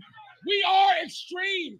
There is nothing you could do to stop us. Commanding General YAHANNA has the manpower, has the resources, has every logistical necessity to do whatever God tells him to do. There is nothing you could do to stop us. We wouldn't care if the building said we couldn't have it there. It would mean nothing to us at all because we're in a cult. Now, you should always remember that. We're extreme. I pray you understand. All right, next.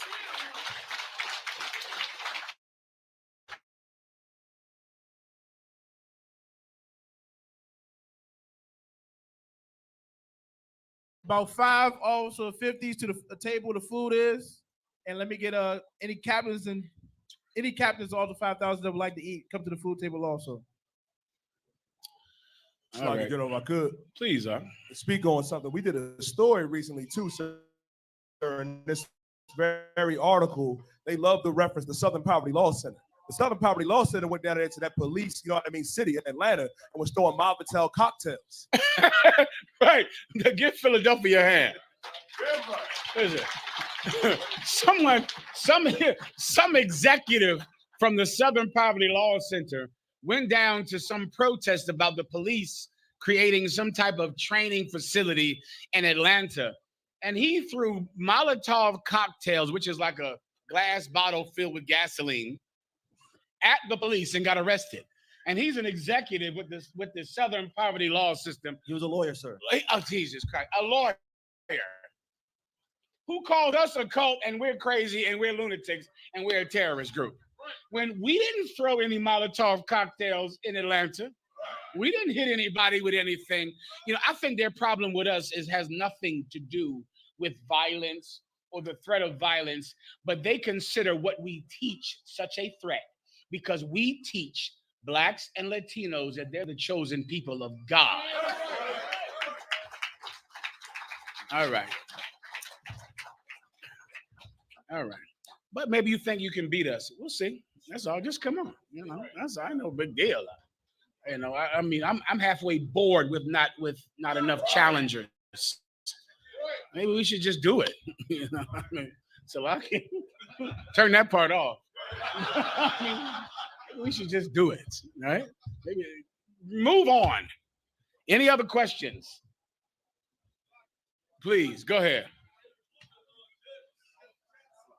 Come up front, warrior.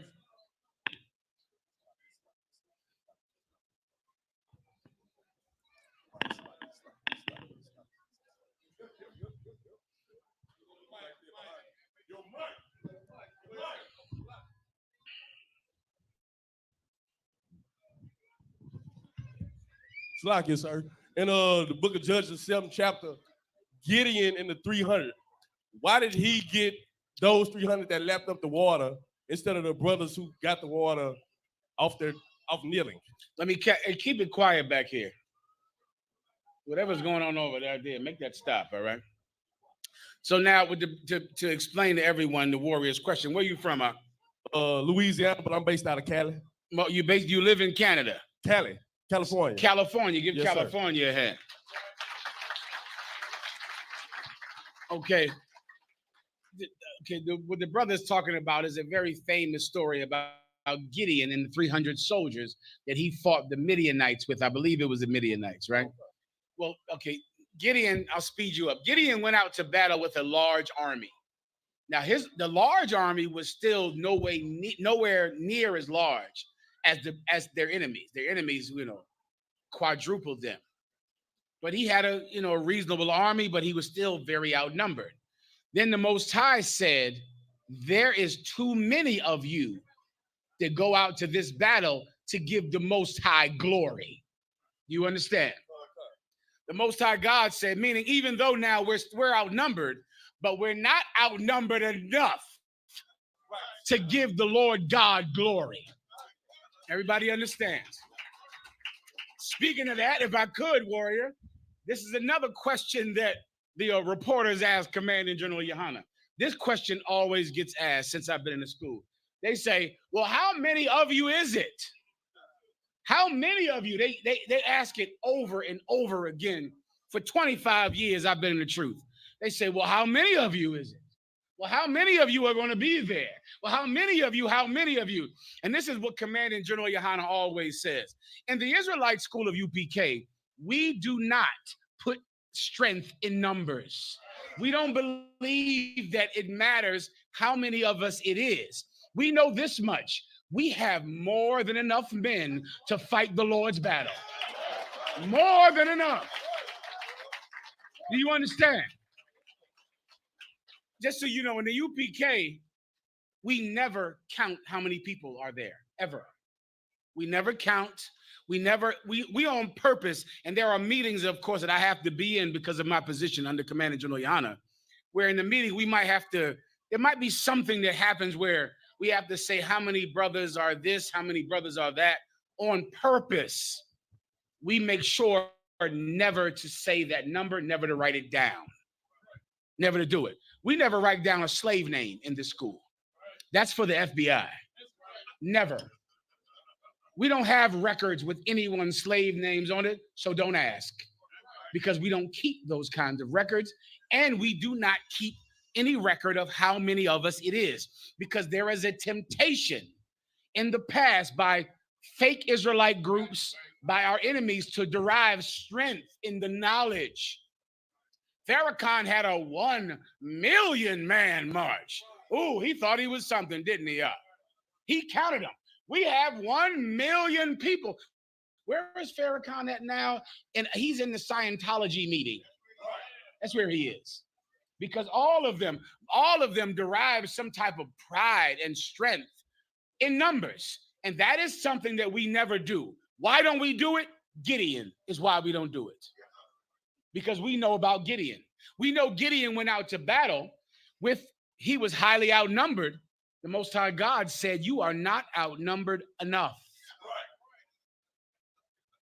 He told Gideon, when you go to drink by the lake, there'll be certain brothers that will bring the water to their face and drink water.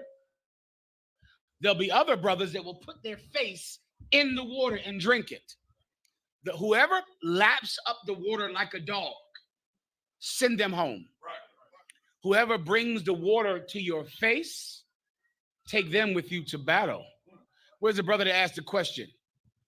So now, give him the microphone. Now here's to your answer. We got two brothers. We got two brothers, right? One brother, he gets down to the water, he goes, and drinks it. Another brother, he goes, that's the one you're taking to battle. The one that lapped the water like a dog, that's the wording in the Bible.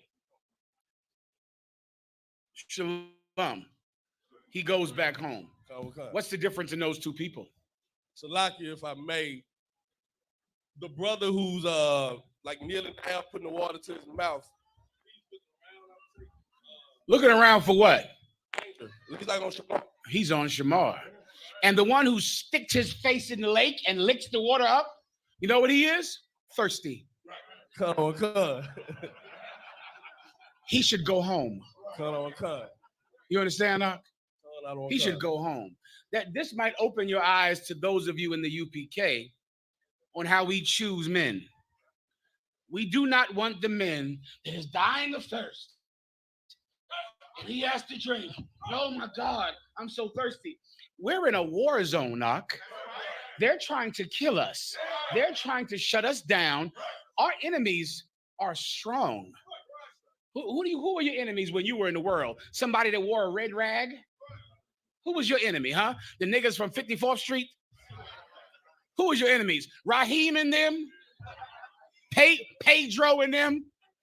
Who were your enemies back in the world, huh? Huh? Them guys from the 2 blocks next door to you? Our enemies are the FBI and the mayor of North Carolina, the mayor of Raleigh, the governor, the Southern Poverty Law System, all the drug dealers, all the police. You can't come with us if all you care about is satisfying your thirst. How in the hell can you be with us? If you're going to drink, you'll bring the water to your mouth and keep your eyes on our adversaries. Him we'll take. The other ones, you should go home. This is not the life for you. There are certain people, like certain men. I'm sorry, boy. The water. There are certain people, certain men, their life is about satisfying an urge. Their lust. You got a lot of urges out there. You got needs. I hear you. You can't be with us though. Right, a lot of you. Who's hungry right now? Have they served the food yet? Has the food been served? They're serving it now. Has everyone eaten? Or you haven't eaten? I don't even care about that. You get the point? If you're here to eat, you should have stayed home. Home is where, you know what's at home? Huh? Home is where you got Uber Eats. They bring the food straight to your fat ass house. You ain't got to get in the car no more. You know now you could be eating the country with some cheesy things everybody loves to get all over their finger. The Cheez-Its, the cheese crack. You could be eating Cheez-Its. Get on the phone and say, bring me more Cheez-Its. Before you know it, more Cheez-Its will show up at the door. Before you get to the bottom of the bag, there'd be a ding dong. They replenish your Cheez-Its. Okay, if you're here, you're not here to eat because you could eat at the house. I'm assuming you're here to be with us. That's the meal we're going to share. We're with each other. This meal really has nothing to do with why we're here. You understand? Which is my topic I'm trying to get to. All right. If you're all mad because you can't, some of you are alcoholics and you can't get enough alcohol, you should have stayed home. Some of you can't handle being hungry. You can't handle being thirsty. You should have stayed home. You're going to eat food today that should have went to someone else. You're going to eat someone else's food. You shouldn't have come. Lord knows we don't need you or care about you being here. We're in a cult. We're extreme. We're crazy. No one's hiding it, right? You don't watch the news? We're crazy. What in the hell are you doing in here? Everybody understand, you're in the wrong place. We're extremists. So so we pick the brothers, that bring it to their face. That's why because they care more about the adversary and protecting their brother's back. They care about watching the back of their brother more than they do satisfying their thirst. Where's the brother from again? California, you understand, right? Right. Solid. See me one more time, warrior. Anything else?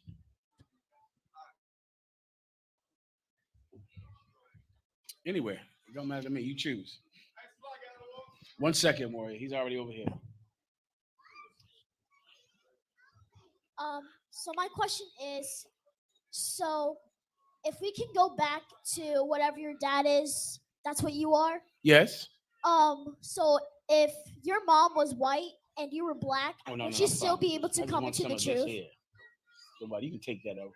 If your mom is what? You can take that away. If your mom was white and your dad was black, would you still be able to come into the truth? Would you still be what?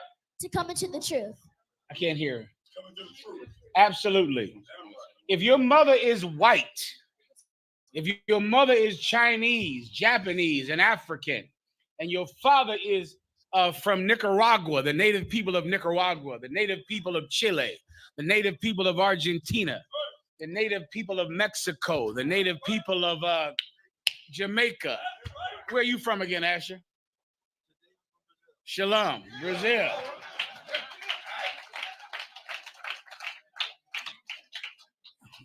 If your father, whatever your father is, you are. And if your father is an Israelite, you are accepted in the Israelite school of UPK. Now, I need a little more of this right here.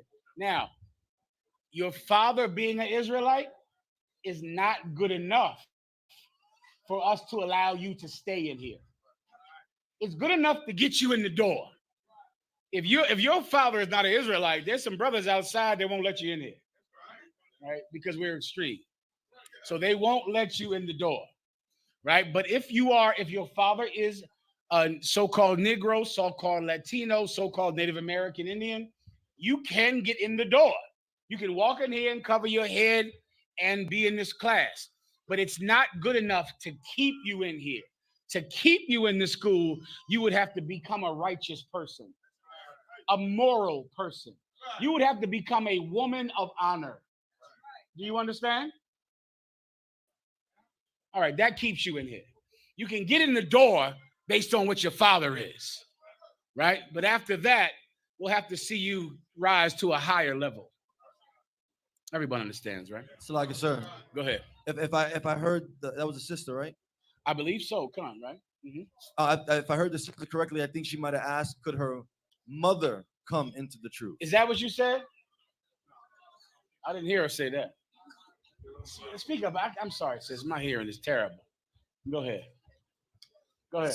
So that's not what I specifically said, but it was also another one of my questions. If your mom could come into the truth as well. If your mother can come into the truth and she's not an Israelite? Yeah. No, your mother cannot come into the truth. That's right. But your mother can be the best American she can be. Yeah. Listen, I've counseled sisters, brother, who had a oppressor as a child, meaning in the world, they had sex with a white man and their child was white. But then later on, they repented and they came into the truth. They can't come into the UPK. But if you have a white son, why don't you go make him president? You got a white son at home, huh? Why don't you go and make that son the mayor of Raleigh, North Carolina? And then now your white son can ease the way for us to have the convention center. Go do something. So no, if your mother is a white woman, she can't come in here, but she absolutely can help us. Why can't she do that? She can never step foot in this room and go out there and she can contact the Southern Poverty Law System and tell them, take them off that list of hate groups. I'm a white woman and I want them off of that list. I'm white. Tell your mama to do that. Tell your mama to get us all, tell her to call the Southern Poverty Law and get us off of that damn list. Oh, not her mother. I'm sorry. So what? My apologies. Just tell me. That's all. I'm damn. That is Captain Nakad's daughter, Salakia. Sometimes I drink. And I can't see well, or hear, or talk, or stand. It is the good stuff. That's Captain Nakad's daughter. Give him a hand. We got Captain Nakad on our team. You can't beat us because we have Captain Nakad. So yes, sister, if another woman, if someone has a white mom and your mom loves the UPK, but she's white, she cannot come in here. Guess what else your white mama cannot have? A scholarship from the United Negro College Fund. Can she? Can white people receive scholarships from the United Negro College Fund? Who wants to raise their hand and tell me? Sister? They can? They giving out? Damn. Well, they can't come in here. What they want from me, actually. The thing is called United Negro College. We can't be Jews either. I gotta go. Anything else? We can't be Jews. I should just say. Okay, I gotta go. Is there anything else in the room? Go ahead. Salakia, sir. I believe the NAACP kicked out a white woman for pretending to be black, but I don't think they're on the See, Southern Poverty Law give Center. Texas a hand over here. Yeah. What happened to Rachel Fowler's Hall? She was pretending to be black. They hated her for that. But of course, you can be a woman and a woman can be a man and all that nonsense, which none of that is true. I assume with you, brothers and sisters, I don't need to break that down, all right? You know you are whatever you're born as, right? I got to move on. All right, anything else? Go ahead, Warrior.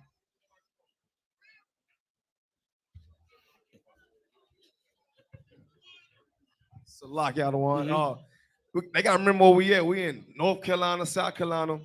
Well, that was the one of the last states to leave the free the slaves, right? Yeah, I think you're right, Warrior. Give him a hand. That means they don't want to see us do nothing. They went to war with their own people. You know what I'm saying? Before they let up their slaves, man. That's why we on the news right there talking about we anti-Semitic and all that there. You understand? Like these people hate us here. We right on their turf. So like y'all don't want. He's telling the damn truth. You telling the truth, give him a hand. All right, let me know when I can get to my topic, Asher, all right? Any questions in the room? Raise your hands, nice and tall, right here. The sister over there.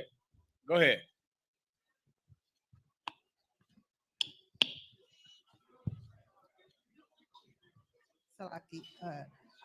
Can I get a scripture breakdown of 2nd Ezra 6, verse 10 and verse 19? 2nd Ezra 6 and 19. Is there something in specific or just a breakdown? Well, we read through the text and it was verses 10 and verses 19. I couldn't get any understanding of, so I just wanted to get a breakdown. You said verses 6 and verses 19? No, it's 2nd Ezra chapter 6, verses 10 and verses 19. Okay, I can't do the whole thing for you. What's the most important verse that you need broken down? 19. Go to 19 for it, please, brothers. The brothers will read for you, sister, all right? Go ahead. 2nd Ezra chapter 6 and verse 19. And will begin to make inquisition of them, what they be that have hurt unjustly with their unrighteousness, and when the affliction of Sion shall be fulfilled. Okay, I need 2 verses up so I can catch the context. Go ahead. Verse 17. And it happened that when I had heard it, I stood up upon my feet and hearkened, and behold, there was a voice that spake, and the sound of it was like the sound of many waters. And it said, behold, the days come that I will begin to draw nigh and to visit them that dwell upon the earth. This is a prophecy, sister, about the Most High God sending Jesus Christ back to redeem us from the hand of our oppressor. And before he does it, he's going to begin to afflict this world because of their cruel treatment to us. These scriptures are what Ezra, the prophet Ezra, who this book is named after and who wrote this, he was vexed daily with the oppression of his people because he had the knowledge to know that the Israelites were the chosen people of God. But at that time, the Israelites were in slavery under another people. So it's similar, very similar to you, in that you know that you are the chosen people of God. You know that blacks and Latinos are the better, the more moral, the more righteous people of this earth. But at the same time, you have to show up to that job. You got to show up there every day. You got to fight and scrounge and scrape to survive. And inevitably, there'll be some white person who is above you that you have to beg for a living. And to have that dichotomy in your life of, I'm the chosen people of God, but I need to please a white person to survive. That began to vex Ezra, to vex him. And so he went to the Most High God, who sent him an angel to try to help him to have the one thing that you have to make it to Judgment Day: patience. You have to have it. I know you know who you are and you know who they are, but you have to be at work on Monday morning. And that will drive you crazy sometimes. And you have to have patience. And the angel of the Lord God came there to teach Ezra patience. This is the patience and the faith of the saints. He that leadeth into captivity shall go into captivity.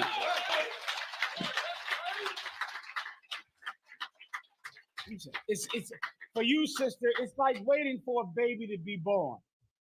You know, you want it to happen, and you're having morning sickness, and you're vomiting every day, and you can't keep down food, but you know you're just counting off the time. It's gonna happen. It's gonna happen. You're getting bigger, and then your back starts to hurt, and then you can't walk, and then you're miserable and you can't sleep. You're trying to find a way to sleep with that big balloon on your stomach. And you're fighting. And what's in your mind every day? One day my baby will come. Will be born. It'll be healthy. The Most High will bless me. I just have to endure. That is how you get through slavery. That's how you get through oppression. You know it's coming and it's going to happen. It's just not happening when you want it to happen. That's what this is about. I'm giving that to you in a nutshell so you can understand the breakdown. That's what the entire chapter is about. That's what the book of 1st Ezra and 2nd Ezra is about. You understand, sister? Who the hell said it over there? I got her. All right, keep going. Verse 19, and will begin to make inquisition of them, Mm-hmm. what they be that have hurt unjustly with their unrighteousness. And they begin to make inquisition, meaning like an inquisition is a trial. It's a trial. At the end of World War II, there were the trials at Nuremberg, in Nuremberg, Germany, when our oppressor, the so-called Jew, he was able, after 4 years of terrible oppression, and the so-called Jew was oppressed for 4 years, and 6 million oppressors who called themselves Jews were killed and burned in ovens in Germany. And that's a terrible and horrible thing, huh? That's terrible. And that happened to them. And they were taken out of their homes and their mansions and thrown into ghettos in Poland and in Germany. And in the end, Hitler had the final solution where he decided that he was going to kill as many of them as he could in gas chambers. And he told them they were getting in showers. So they took off all of their clothing thinking they were going to bathe. And they went into these shower rooms, and instead of water, come on, my God. The thing about the news, the thing about them calling us an extremist group and trying to shut us down. Our oppressors calling themselves Jews, they took off their clothing and they walked into what they thought were shower rooms because they were rarely allowed a shower at that time. They went into shower rooms, and instead of water coming out of the shower faucets, gas came out, cyanide, and killed them. And he killed 6 million of them. And it was a terrible and horrible thing. It was something that we would never do in the Israelite school of UPK. Never. Because we're not cruel. Do you understand? Your preacher is cruel. Your Catholic priest is cruel. But we're not cruel. We don't harm people who can't defend themselves. We don't have the kind of bloodlust that those 5 black cops had in Memphis. Is that Memphis? In Memphis. Those 5 black cops that beat up some poor little brother who couldn't defend himself and killed him simply for the joy of beating on someone that could not defend himself. We don't have that. We're not cruel. We would never do anything like that. But Adolf Hitler did it, and 6 million of them were murdered and were killed. And at the end of that terrible time, they had a judgment day. They had it. At the end of the war, Adolf Hitler committed suicide in a bunker. All of the authors of the final solution, I forget their names, it's on the tip of my tongue. Actually, you might be able to find them for me. They all were dragged down to The Hague first. And then they were dragged into the Nuremberg trials, where Jewish people sat in judgment over the men who had murdered them. And they had a trial. Some of them, I remember one cat, he drank poison. The other ones were shot and hung. All of the authors of the final solution that killed 6 million people, they committed suicide, they were shot, they were hung. At the end of that, in 1948, there was a Jewish state established so that Jewish people would no longer have to hide in Poland, hide in Russia, hide in Rome. They could have a state of their own, with their own government and their own laws. Why? Because they had suffered for so long. And now they were able to have a place of their own. And at the end, there was an inquisition, and they received justice. Why can't I ask for the same thing? Why can't I just say, why not? Listen, so many of you call us Black and Latino supremacists. Why am I called a supremacist? Because I want the exact same thing that you got. I want equality with the people who were able to judge their oppressor, who were able to punish their oppressor. That is equality, because they got that. They had those trials. The men who killed 6,000 Jewish people are dead. They're not here with monuments in their name. They don't have statues erected to them like you have in North Carolina to Confederate generals. The people who killed 6 million Jewish people are dead, and the memory of them is not allowed to be honored. It's not supremacy if I want equality. I want justice for my people just like you got it, the same way you got it. I want a day of inquisition. Well, here's the good news. Even though you don't want me to have it, God wants me to have it. I pray you understand that. Keep reading. And when the affliction of Zion shall be fulfilled. Yeah, the affliction of Zion shall be fulfilled. Being fulfilled meaning it's over. In 1944, the affliction of the so-called Jewish man was over. It was done. Now he is flourishing and thriving under your commandments and believing in your rules. I would like our affliction to be over. And I would like a day of inquisition for my oppressors and my murderers. Keep going. Verse 20. And when the world that shall begin to vanish away. And the world that shall begin to vanish away. What's the world that will begin to vanish away? This world. This world where we're called a hate group for reading the Bible. I would love, who's a hate group? Us and the Ku Klux Klan, right? And so many times, General Mahayaman House, you know this, right? We're called a hate group, and they always say, they compare us on this news video. I stopped playing it. We will play it at the end.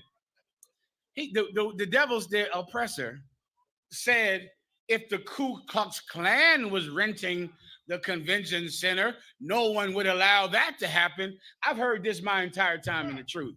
We're compared to the Ku Klux Klan. Where's the white man we hung? We lynched. Where is the front yard that we burned a cross in someone's front yard? Do you understand when the Ku Klux Klan, brother, killed, I think, 6,000 people by hanging? The regular media, like the media today, is coming against us. At that time, the regular media did not even put it in the newspaper. The only reason there was any uproar is because of black newspapers.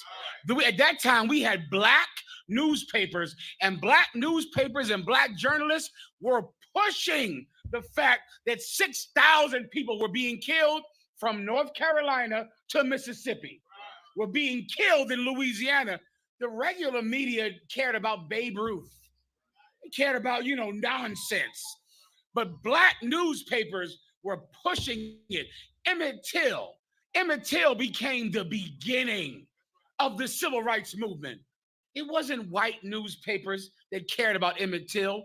Black newspapers pushed the Emmett Till story and pushed it. And finally, Emmett Till, when his mother went to have the funeral, they told her to close the coffin because the sight of her son was grotesque. It was horrible. Emmett Till's mother said, no, I want them to see what they've done to my son. And she opened the coffin. And black newspapers went in there and put Emmett Till's face on the front of every black newspaper in the South. And then finally, white newspapers said, we have to cover this. We have to do something about this. Who's ever seen the show or heard of the show, The Twilight Zone? Raise your hand. Let me give you the history of the Twilight Zone. This is for the journalists over here that hate the UPK. After Emmett Till, after his mother showed her his face all throughout black newspapers, white newspapers finally began to pick it up. They finally began to talk about the lynchings and what was happening down here in the South. There was a man named Rod Sterling that saw Emmett Till's face. And he said, white people need to learn what they're doing to black people in the South. But he knew that the white people would never accept it if he actually talked about black people. He invented science fiction as a way to teach white people about the evil things that they're doing to black people in the South. You can Google what I'm saying. You can pull out your phone and see Rod Sterling say, after I saw Emmett Till, I knew that white people in the South needed to learn to be more kind, to be more accepting, but I knew they wouldn't accept it. So instead of calling them black people, I said, we need to accept aliens. We need to be nicer to the Martians. We need to be more kind to the people from other planets. He invented science fiction to try to teach white people to be kind to black people. And he knew they would never accept it if he just said, be kind to black people. That's what journalism used to be. That's what they used to do.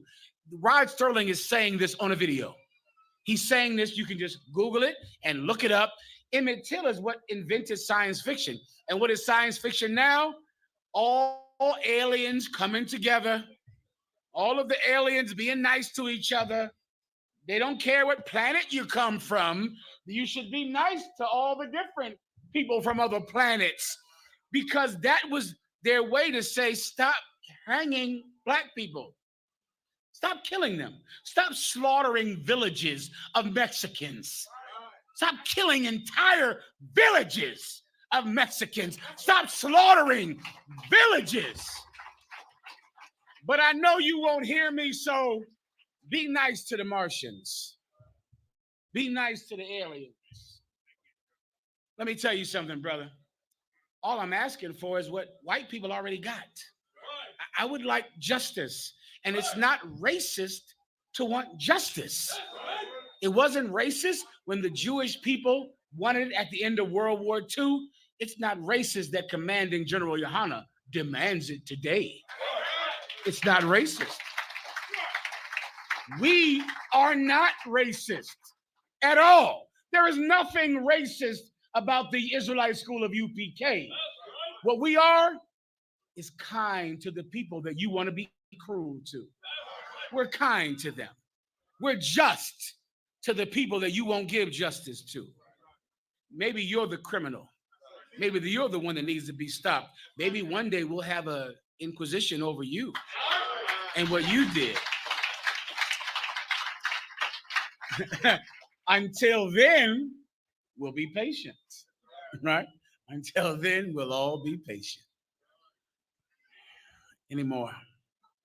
There's more in the verse, sir. Let's move on. So like it, sir. Go ahead. Officers of 1,000, officers of 500, you can go get some food. Next, after this, can I get my topic or what? We got any more questions in the room first? I'm scanning. You got to get that hand up nice and tall. Please, Trinidad, give Trinidad a hand up. Yes, Shalom, brother. Hold up, Trinidad. They're complaining because they got here from Florida. You got here from where? Trinidad. You had to get a passport and everything, didn't you? A visa, sir. Jesus, he wouldn't have to get a visa. What's your problem? Where you come from? South Carolina? This brother came from Trinidad. He lived in a palm tree. I'm joking, but still. Go ahead. I just must say, is always a experience being here. Every year that I come here, getting to see the brotherhood and sisterhood. It's a totally different experience with people in the world who just treat it like dogs. Give him a hand. Most High in Christ. We're happy to see you too, brother. And what's your rank? Captain, I'm 10,000. You deserve that. This cat here is a hardcore cat. Let me tell you, this brother here, Captain Mashak.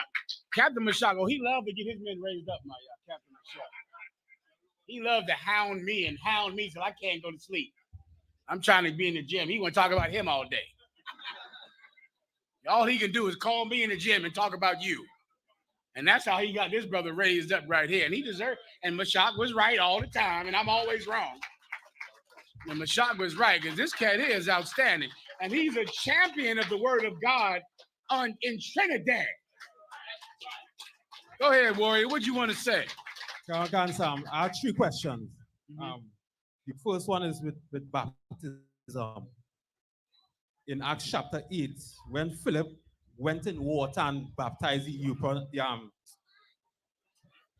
sir, the Ethiopian eunuch, why did he went into water to baptize him? Okay, who went to water? Philip. Because there was a time when the disciples did not understand that Christ didn't want them to baptize with water. And what you need is when they said, then we remembered that Christ said, John indeed baptized with water, but you shall baptize with the Holy Spirit. The 12 disciples, when Christ was on the earth, did not understand what he was saying. They didn't get it. It wasn't until he died, rose again, and time after that. Remember, they all left the truth. Peter left the truth.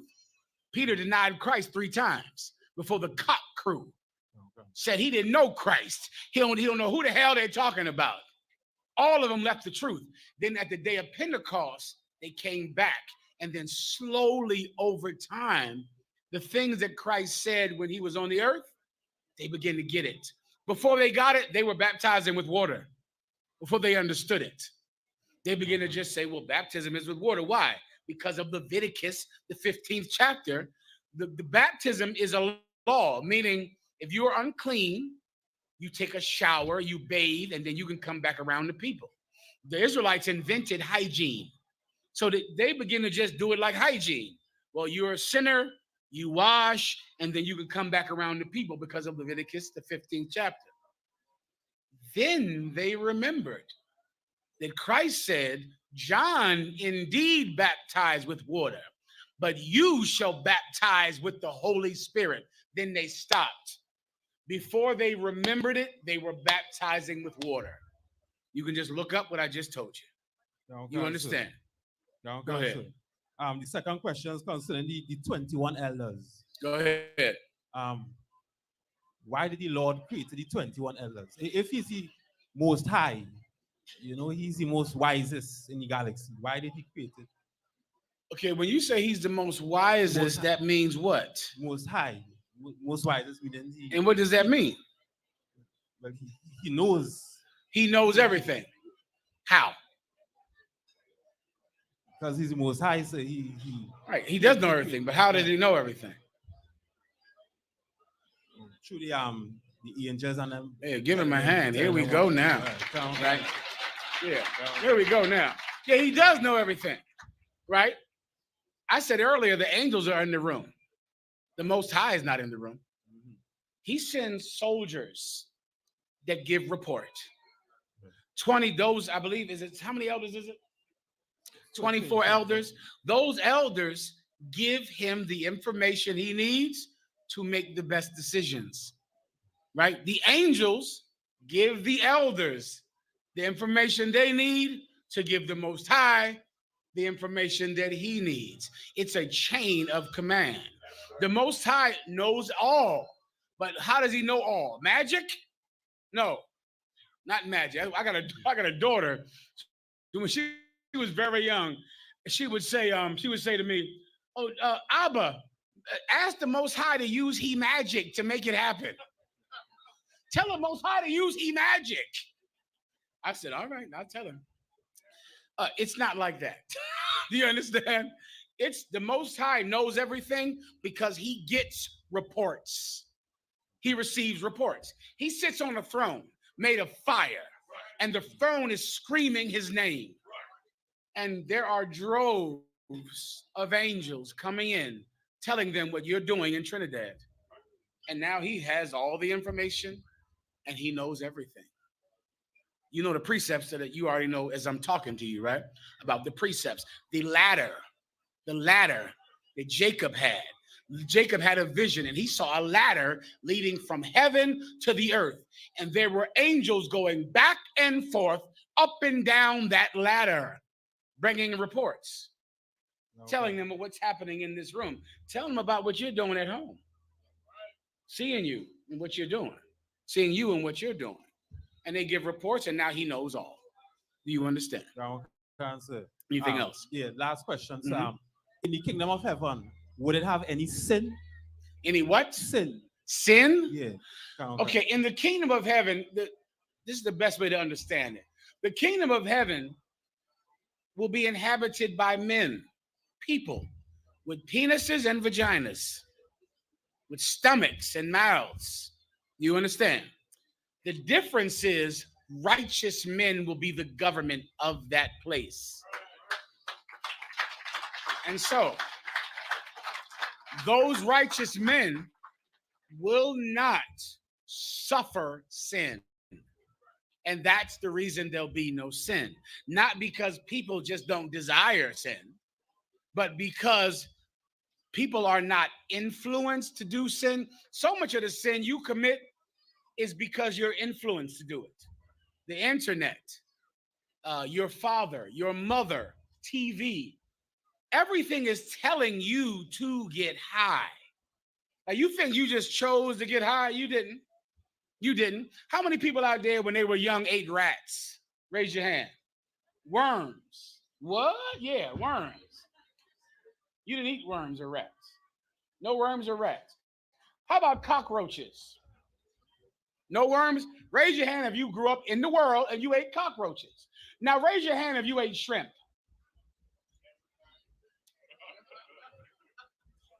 Crab, keep it up high. Pork. Why no rats?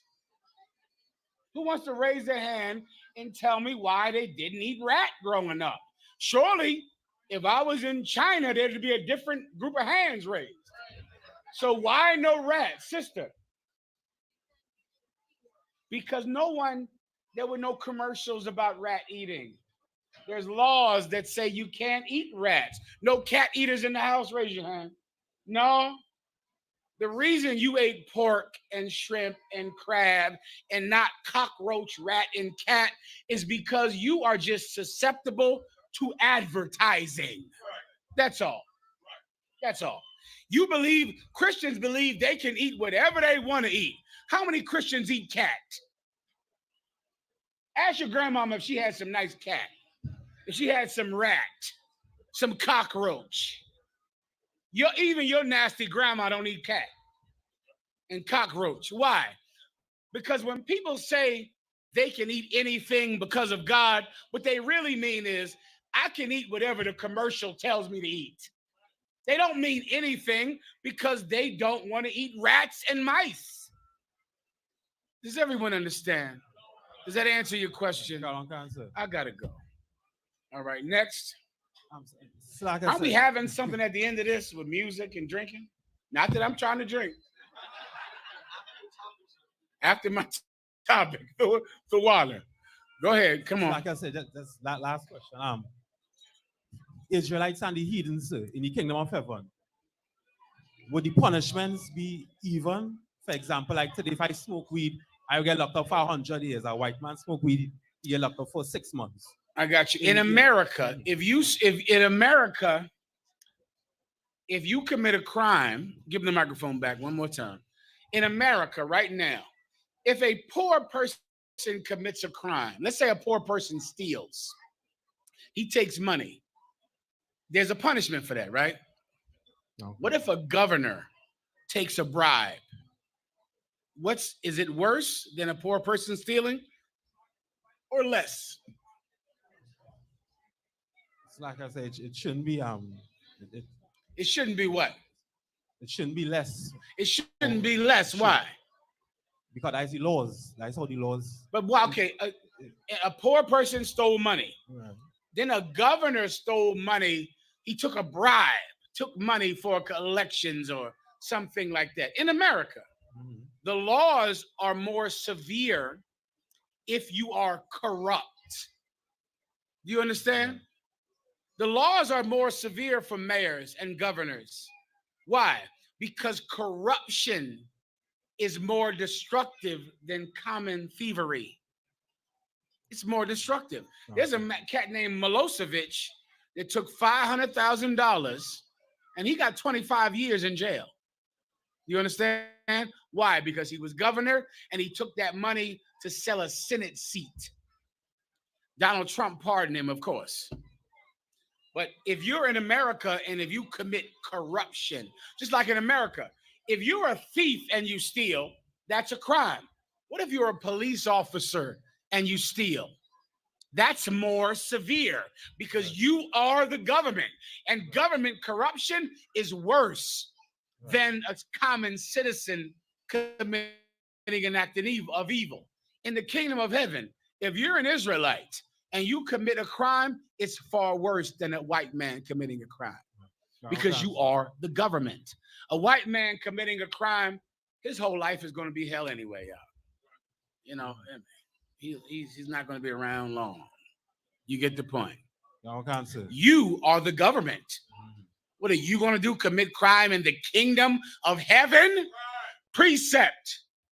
It was said of a time old that whosoever transgressed Moses' commandments were dealt with without mercy by the mouth of 2 or 3 witnesses. But I say unto you, how much a sorer punishment shall they receive who have trodden underfoot the Son of God. If you, in times past, if you would break Moses' commandment, you would die because two people said you did it. You now are in the kingdom of heaven because of Jesus Christ. And what are you going to do? Still smoke weed? Still get high? How much of a sorer punishment shall you receive if you trodden underfoot the Son of God? Everybody should get right now. Before you know it, you'll smell brimstone, and someone will appear in your house with a sword to kill you. They'll appear right there as you're getting high, as you're trying to molest a child, as you're trying to rape a woman, as you're trying to steal. You'll smell smoke, and that will mean the end of you. You understand? Give Trinidad a hand. This brings me. I gotta take a drink now. Now I'm gonna take a drink for this one, Maya. I'm gonna make a confession in here tonight that I've been meaning to make for 2 years, but I'm making it tonight, Maya. Where you at, Maya? I'm making it in here tonight. I have got to do this because this is true. Now hold on to your hats, everybody. Where's Shamgar at? Raise your hand, Shamgar. You see this brother Shamgar right here? Give him a hand. Shamgar is just like Trinidad. Just like Trinidad. Where'd you come from? New York, South Carolina, Philadelphia? Where'd you come from complaining about the road and how hard it was to get here and to get off from your job? Shamgar, where'd you come from? Out London, England. That's where he came from. But all of you complaining. You complain. Would you get stuck in traffic? Raise your hand, you got stuck in traffic. Oh no. What, the plane was late coming from California. Shamgar comes from the UK, from London, and he's here tonight with no complaints at all. Maya? Maya, say it. Oh, Shamgar, he don't get Passover demons. No, that's you. That's you. You get Passover demons because you're weak. That's all. It's something General YAHANNA taught me. Life is about the difference between the weak and the strong. You are weak. Shamgar is strong. Maya, listen carefully, brother. Oh my God. I'm going to say something tonight. Officer Shamgar of the UPK is stronger than me. Mayak, I'm gonna cry. This brother here, Mayak, I've weighed this in the spirit. Mayak, I live in the gym. A gym is my office. When you're calling me, I'm in the gym. I'm only home in the gym. Shamgar is stronger than me. Give him a hand. I've done it, Mayak. Shamgar, I was unsure, but then all my wives told me to be sure about it. Brothers, if you got a big head and you have a lot of pride, just get married. That's all. They'll tell you, Shamgar is stronger than you. Are you aware of that? He's stronger than you. Do y'all agree? Raise your hand. All my wives are there. They have a meeting and say, Shamgar is stronger than you. And I had to say that right. Yes, listen, Shamgar is stronger than me. He's the strongest man in Israel right now. Give him a hand. I am not stronger than Shamgar.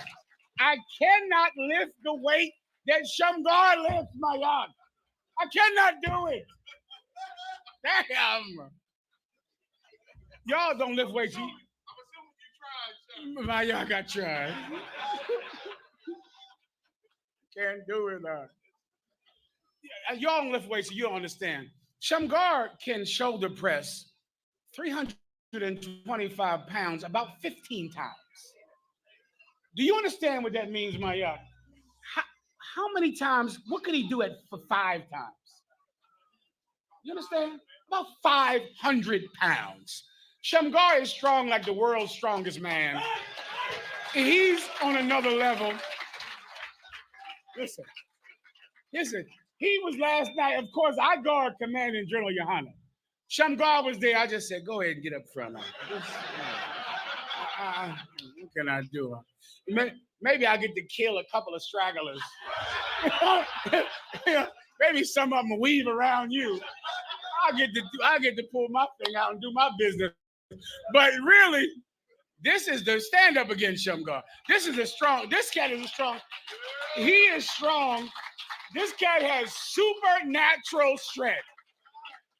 And if you think I'm exaggerating, I know what I'm talking about, and I'm not exaggerating. Shamgar, how many times can you do about 325 shoulder press? Jesus, Nimini Christ. Can you imagine what he could do? 2 reps? 3 reps? Listen, I might have to keep him. Okay? We going there. Where's Parashia at? Parashia, I might have to keep this one. Okay, because I'm not stronger than him. Do you understand? He got me. I made my confession. Now I'm free. Give him a hand. All right. Now tell my wives to shut their goddamn mouth, because I done said it. My yacht. Oh my Jesus, my yacht. After the Hebrew Academy warfare last year, Shamgar come walking out. Microphone. Shirt ripped and everything. You understand? They tried to help him. They tried to come make sure Shamgar was all right. Shamgar threw them away from him. Shamgar come walking out. They said, you busted and bloody. They said, you good? He said, go there. And they just said, God damn. You know what I'm saying? And that was that. Congratulations, buddy. Maya, how could I forget? Shamgar, when he graduated Hebrew Academy, it might have been the most masculine thing I've ever seen. Shamgar came out of, I'm not going to tell you what the trials are because you can't know unless you've been through it. But Shamgar came through the trials with his shirt completely ripped off. And to prepare for the trial, Captain Akkad isn't here. We knew he was coming through. And to prepare for him, we gave him triple the trial. Triple. He came through. He had no shirt on. And one brother saw him and tried to help him because he's walking through like. And some brother said, let me help you. He said, rah!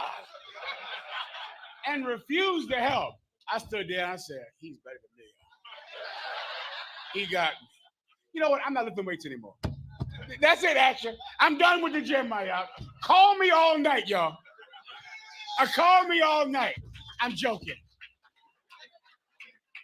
I'm still going to the gym.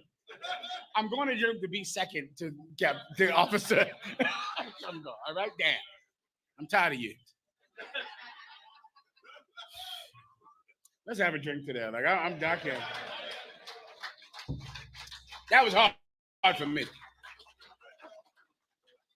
Because a lot of you think you're strong, but you're not strong.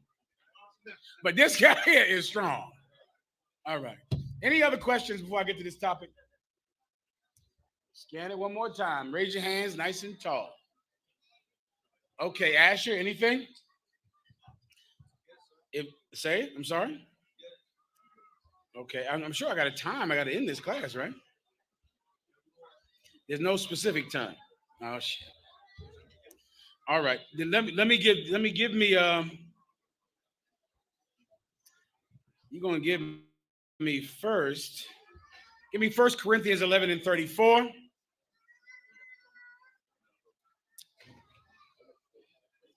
Right. 1 Corinthians 11 and 34. We'll go down from there, all right? Okay, clap it up for the Passover, the Most High's high holy days. As those of you know, 11 and 34. First of all, I, of course, want to thank all of the brothers that did that rap concert yesterday. Listen, that was, many of you know, I don't listen to rap music. It's not my personal preference. That was the best concert I've ever been to in my life. Ever. It was insane. Whatever y'all did in there, it was absolutely beautiful and heartwarming and courageous and screaming in a barren land. It was like yelling out something righteous in a land that is devoid of beauty. And it was beautiful and outstanding. Give yourselves a hand. And Captain Katazar, and one day I looked up, I'm sitting there looking up, and all of a sudden I look up on the stage and somebody has a mask on. I said, what in the hell is going on up there? I ain't even it like perplexed me, like what is happening up there on that stage? I look up, they're rapping, all of a sudden they got masks on, glittery masks. It was insane. Give YAHANNA a hand. I found out later it was him. I didn't know who the hell it was. It wasn't until he lifted up the mask, I said, I should have known it was YAHANNA up under that goddamn mask. He crazy enough to get up under that mask. He's in the cult, YAHANNA. And I don't know who the brother is in the tuxedo. I still don't know who the hell that is, my God. Somebody had a tuxedo on with the mask on. I don't know who it was, but somehow it was great. Somehow it was amazing and wonderful. I said, God damn it, what are they doing up there? And I said, Maya, who is the hand up? Come on. Officer Sadat, where's he at? Is he here? Listen, he was amazing. YAHANNA was amazing, and all of the performances. And you know what was good too? Each brother that came up from the different countries and the states that they're from, and you could clearly tell that they were an excellent representative of that place. Like, what's the brother from California? Natazar, and what's the brother who was with him, the captain? And Kwam were all, they were so clearly from California. Like, when they got up there, I said, these brothers are from, if they didn't tell me, I would know they're from California. They everything about them said they were UPK from California. And the brothers from Texas, get them a hand. Those brothers got up from Texas. They were from Texas. And it was so beautiful in that Commanding General YAHANNA chooses men to be in charge of schools because you are a representative of those people who need your help.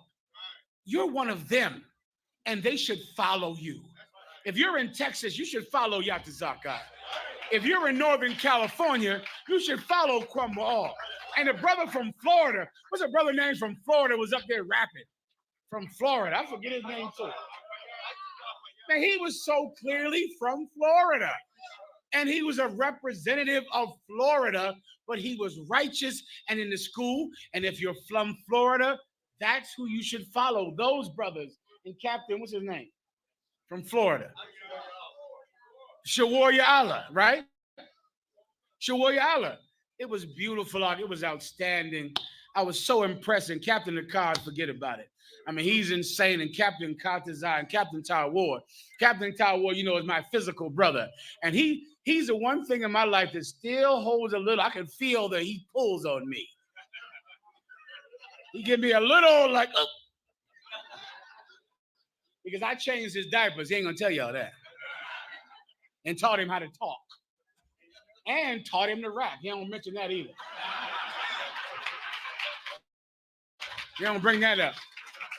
Captain Tawar, he was a little tiny baby like my little son Kanal. And I taught him a Run DMC rap. It was called The Son of Byford. And he said that rap like a rapper. Like he said it and said the rap as a little baby. And lo and behold, there he is up on that stage. And he's a captain in the Israelite School of UPK, which is just outstanding. And hold up. And I got to give him a hand. Captain Ariel was up on that stage too. Captain Ariel looked like Suge Knight up there on that stage. I told my ribs, now Captain Ariel is finally looking like my prodigy. Looking like my seed, like he came from my cojones. Now he up there looking like my progeny up on that stage. He did a hell of a job. All of you brothers, and even when you all crowded on the stage, it was excellent. Some of you brothers, I don't know if you knew this, right? But whoever wanted to get up on that stage, you get up on that stage. You want to get up on that stage, get up on there. You're One West. You at the end, we're gonna do this every year. It's gonna get bigger and bigger and bigger. Listen, you want to get up on that stage? You get up on it. Go, Maya. She ain't asked. Child will ask. She used all her husband's rank to get up on that stage. She ain't scared of that. She got up on there. She ain't asked no damn body. She know who she married to. Listen, you want to get up on that stage, you're One West. We want you there. Why? Because the Passover, this meal, these days, it's not about the meal. It's not about the lamb and the bread and the wine. It's about each other. It's about each other. Give me 1 Corinthians up. This is the book of 1 Corinthians, chapter 11 and verse 34. And if any man hunger, let him eat at home. Let me skip you up a taste, all right? Bear with me. We're going to 1 Corinthians. I'm just going above where you're at right now. Skip above it. Not 34. Keep that noise down for me in the back, huh? Read 20. I believe you're right. This is the book of 1 Corinthians. 1 second. 26. Nice and quiet in here, and then we'll get it down. I can do whatever we're going to do after this, all right? Go ahead. This is the book of 1 Corinthians, chapter 11, verse 26. For as often as ye eat this bread and drink this cup, ye do shew the Lord's death till he comes. This is Paul. Paul was celebrating the Passover just like we did, just like we're doing after the death of Jesus Christ, after he rose from the dead. He went and spread the truth all throughout Asia Minor, all throughout Thessalonica, Galatia, Ephesia, and Rome. And he celebrated the Passover. And he's saying that as you eat this meal, you do what? Again, show the Lord's death till he comes. You show the Lord's death until he comes. As we're eating the Passover meal, we're eating tonight. We're going to eat lamb tomorrow. We'll eat unleavened bread on the Feast of Unleavened Bread. We're doing this showing the Lord's death until he comes. All of us eat this meal with this in mind. There's one man not here. There's one brother not here. And that's our King, Jesus Christ. That's right. He's not here eating this meal with us. So as much as we eat it, we're not eating it like a meal, like, you go eat food because you're hungry. We're eating it knowing the whole reason for the meal, the brother who told us to eat it is not even able to eat it with us. I think about brothers like Makatazar. Makatazar is a brother that didn't get to be here in North Carolina, right? He didn't get to be here in North Carolina. He didn't get to do this, right? He did not get to be here. I think about how he would have liked to be here, man. Makatazar was a cult leader. Oh, yeah, he was. He didn't get to see this, right? He didn't get to be here in North Carolina, in the city that he worked so hard in and worked under Common War. Give him come on. Common War. Yeah. Common War. Common War. He's another brother. That's in Atlanta, right? Yeah, Officer Common War, man. Officer Boya, right. Officer Boya.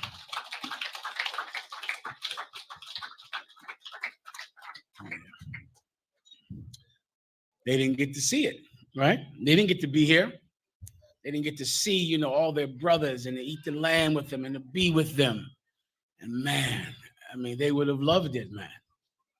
They would have loved it. And if you could remember them, you would understand why we eat together. Right? Eating together is a tremendously communal event with people. If some of you brothers and sisters, if you have families at home and you're not connected with each other, if you don't really, if you can tell you don't have a connection, start eating with each other.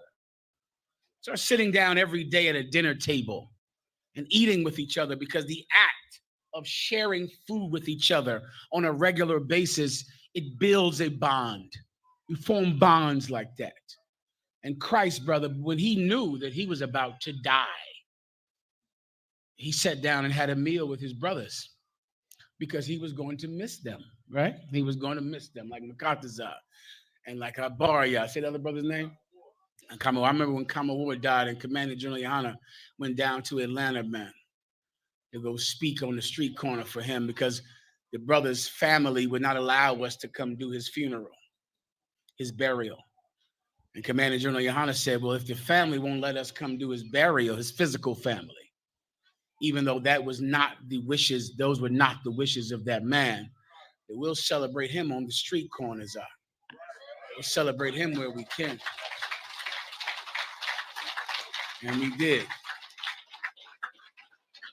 And we did. That this meal is not about the food. This meal is about who you are eating it with. That's what this meal is about. Keep reading. Verse 27, wherefore, whosoever shall eat this bread and drink this cup of the Lord unworthily shall be guilty of the body and the blood of the Lord. Since this meal is not about the bread and not about the lamb, it's about Christ. It's about the fact that he is not here. And he gave his body and gave his blood so we could be here. So now if you eat the lamb and you eat the bread and you're not worthy of eating it, you're guilty of the body and you're guilty of the blood. Why? Because you're eating a meal that was meant for a sincere person. That's what this food is for. This food is not food to feed people. We do that in the UPK. We have food programs and we feed sinners every day. We feed drug addicts. We feed homosexuals. We feed the evil of this world. We give them food. This meal is not a meal.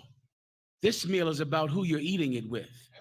And so if you are eating this lamb and eating this food, but you don't deserve to eat it, then you're guilty of his body and his blood, because this meal is about him. Now, how do you know? How do you know if you should not be eating the food they're serving in this room? Or you should not be eating the lamb that we will serve on the Passover and the unleavened bread? How do you know if you're unworthy of eating it? Keep reading. Verse 28, but let a man examine himself. Read it again. But let a man examine himself. Read again. But let a man examine himself.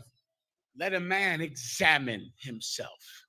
Before you go and get in line and go eat the food, and before you get your Passover lamb, the water to officer, the Kamaya and the brothers that work with him, they arrange for the Passover lamb to be cooked. Who's in charge of the unleavened bread, Maya? You know? Nakar Maya, he's in charge of the unleavened bread, and I'm sure he had sisters working with him. Sisters made the unleavened bread this year. Raise your hand if you had something to do with that. No one in here? Who the hell knows what he did? But he did it, and he made the unleavened bread appear, and you're going to eat unleavened bread. You're going to eat lamb. We're going to feed you every night that you're here. We fed you yesterday. We're going to do it. If you are unaware of whether or not you should not have eaten it, and you should not eat it, examine yourself. Examine yourself. You want to look at yourself. What are you doing in your life? There's the part of you that we see, and there's the part of you that we don't see. But the Most High God sees it, and you see it. If you are smoking weed, you should not be here. You should eat at home. If you're smoking cigarettes, eat at home. There's food in your own refrigerator, right? If you're an alcoholic, eat at home. If you're some sexual deviant, eat at home. If you hate your husband for having another wife, you should not eat this food. Do you understand? You should go home. You don't have any food in your refrigerator. Eat there. Eat there. That's where you can go and eat. Right? Then you can hate your husband, hate his other wife, hate the fact that he can have more than one wife, and you can get full at home. Why are you here? That's lamb for some other sister who fights her demons, who fights her jealousy. Why are you here? Don't you understand? We don't have an infinite amount of lamb and bread. Are you going to eat food for a sister who sincerely is in the UPK? I'm going to look up, and you're not going to be here, and I'm going to thank you for doing it. I'm going to turn my head, you're going to leave. And I'm going to say she did the right thing. And guess what's in your refrigerator? All the food you want. Everything you want is home. This food and this lamb are for sisters who are sincerely one West. You eat unworthily. You shouldn't do it. We're wasting food on you. We're not the Christians. We don't have all the money in the world to buy all the food in the world. We don't feed bitches and sinners.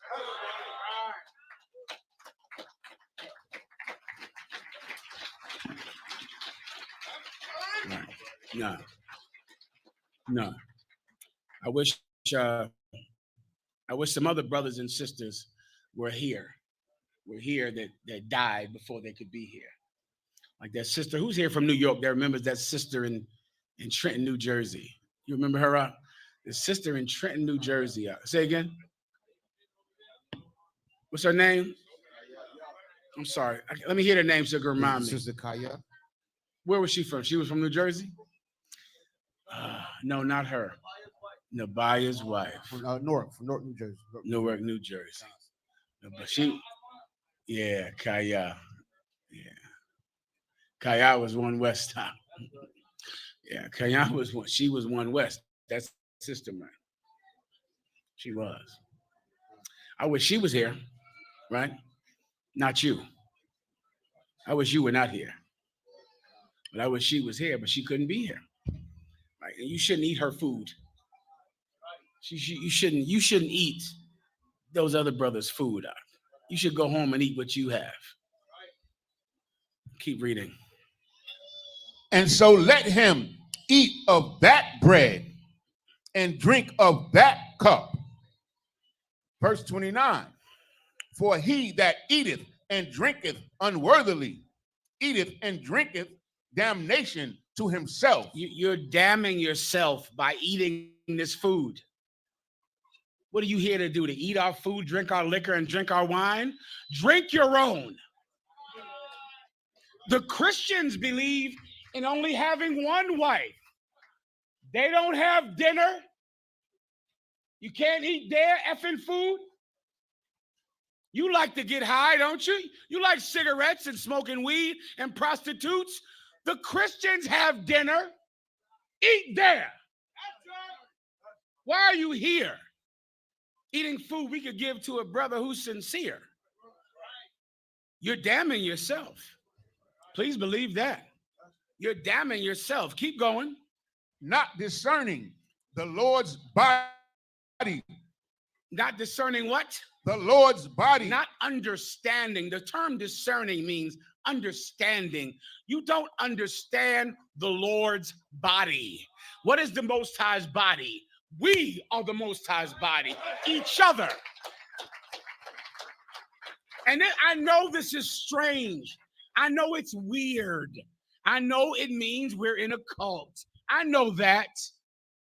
But we care about each other more than we do food and water and breathing. We care about each other. What matters is that we're with each other, that we're here with each other, that we fought what we had to fight. We went through what we had to go through to be with each other. You don't understand us if you're eating this meal thinking it's about eating a meal. You don't understand. Keep going. Verse 30. For this cause many are weak and sickly among you. Let me tell you what's going to happen to you if you eat this meal unworthy. You're going to die of the COVID-19 virus. You're going to get cancer. You're going to die of diabetes. You're going to just get in a car accident. You're going to, if you refuse to stop eating food meant for a righteous woman, to stop eating food meant for a righteous man, the Most High will get rid of you, because you're going to just come eat all of our food. You're going to just come get all of our help. Some of you stupid bitches and brothers, you love to call me day and night about your problems, day and night. But the minute that I require patience of you, the minute I require for you to do something for the school, oh, that's too much for you. Oh, you can't do that. No, some of you are only in the truth, focusing on me quick, because you believe you can get something out of it. Some of you dumb brothers over there, let me tell you who you are. If you don't get a woman quick, you're going to leave the school, because really you're only here believing that you can have a successful marriage and you want a woman. But if you don't get that woman, you're going to leave the school. Some of you, if your woman leaves you, you are going to leave the truth, because your wife left you and your wife is a slut.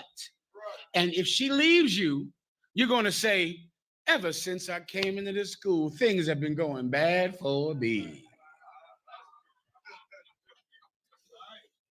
Why are you still here? Things are going to keep going bad for you until you leave the school. You've got to leave so you can have heaven. You can go out in the world and have the heaven that everyone has in the world. Some of you women, forget about it. Let me tell you the truth of you. Listen carefully. Some of you are only here because you want a man. And you act like you believe in the truth so you can get a man.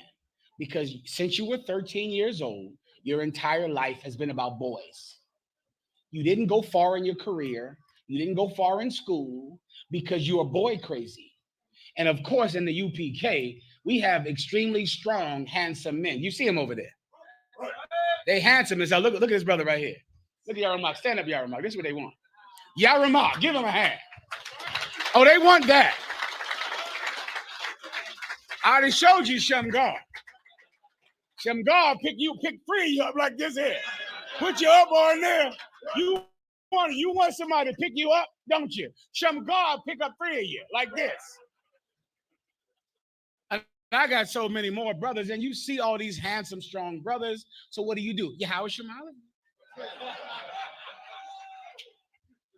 But here's the problem. An insincere woman is revealed in here, because a situation will happen that will demand for you to be loyal. And you don't have it because really you're just becoming what you think you need to become to please your husband. But inevitably, he will put you to the test and you're not going to pass it because you are a selfish, stupid bitch. And because of that, you're going to say, I ain't going for this. I'm leaving you. I'm tired of this. I'm tired of sharing. I don't want this anymore. Then why would you eat today? Why would you do that? We could give that food to another sister. A good woman can have a double portion of food. She could get second, take food home with her, right? She could have more food. Why would you eat her food? Everybody understands, right? Well, guess what? You'll be dead in a while. You're going to have a terrible health problem. Those fibroids are chasing you. And those fibroids are going to chase you until they catch you. Why? Because you are insincere and you won't stop eating food for righteous women, so the Most High will remove you. Everybody understands? Keep going. And many asleep.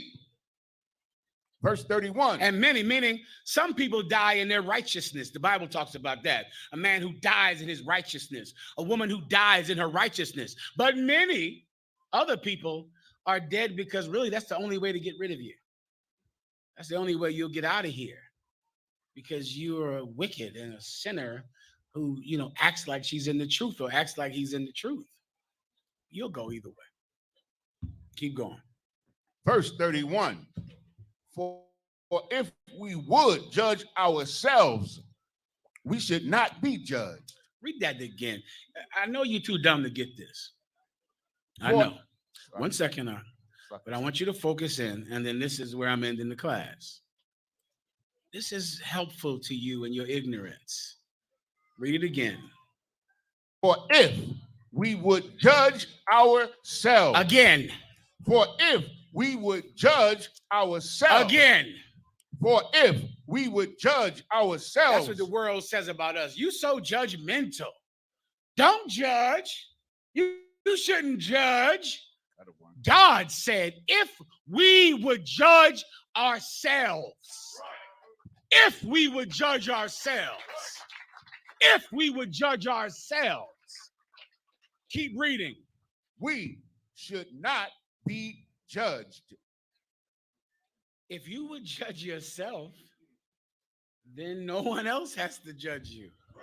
Right? Then God doesn't have to judge you, because you'll judge yourself. You'll look at yourself and you'll go, you know what? I act like I'm in the truth. I love it. I love the fact that my husband married me even though he had another wife. Oh, you dumb bitch. You don't care about that. You listen, when your husband says, I got another wife, do you mind? How's your Martha? I don't mind. I'm fine with that. But in the process of having another wife, you hate his other wife. You can't stand his other wife. You talk about his other wife. I thought you were fine with this. I thought you had no problem with this lifestyle. You thought he would leave her because you're so great. You're not great. He's not going to leave her. He would never leave her. He loves her. Do you understand? He loves that woman. And he loves you. He's never going to leave her. He's never going to leave you, because he is a man of God. Let me give you the other side. Some of you brothers out there, you are only here because we will house you and give you a place to live. And we will take care of you. And we will give you money. And we will support you. You are what General YAHANNA calls baptized for a bed. We take care of you. You come in here, you're not starving anymore. We're going to feed you. Some brother will move you into his home.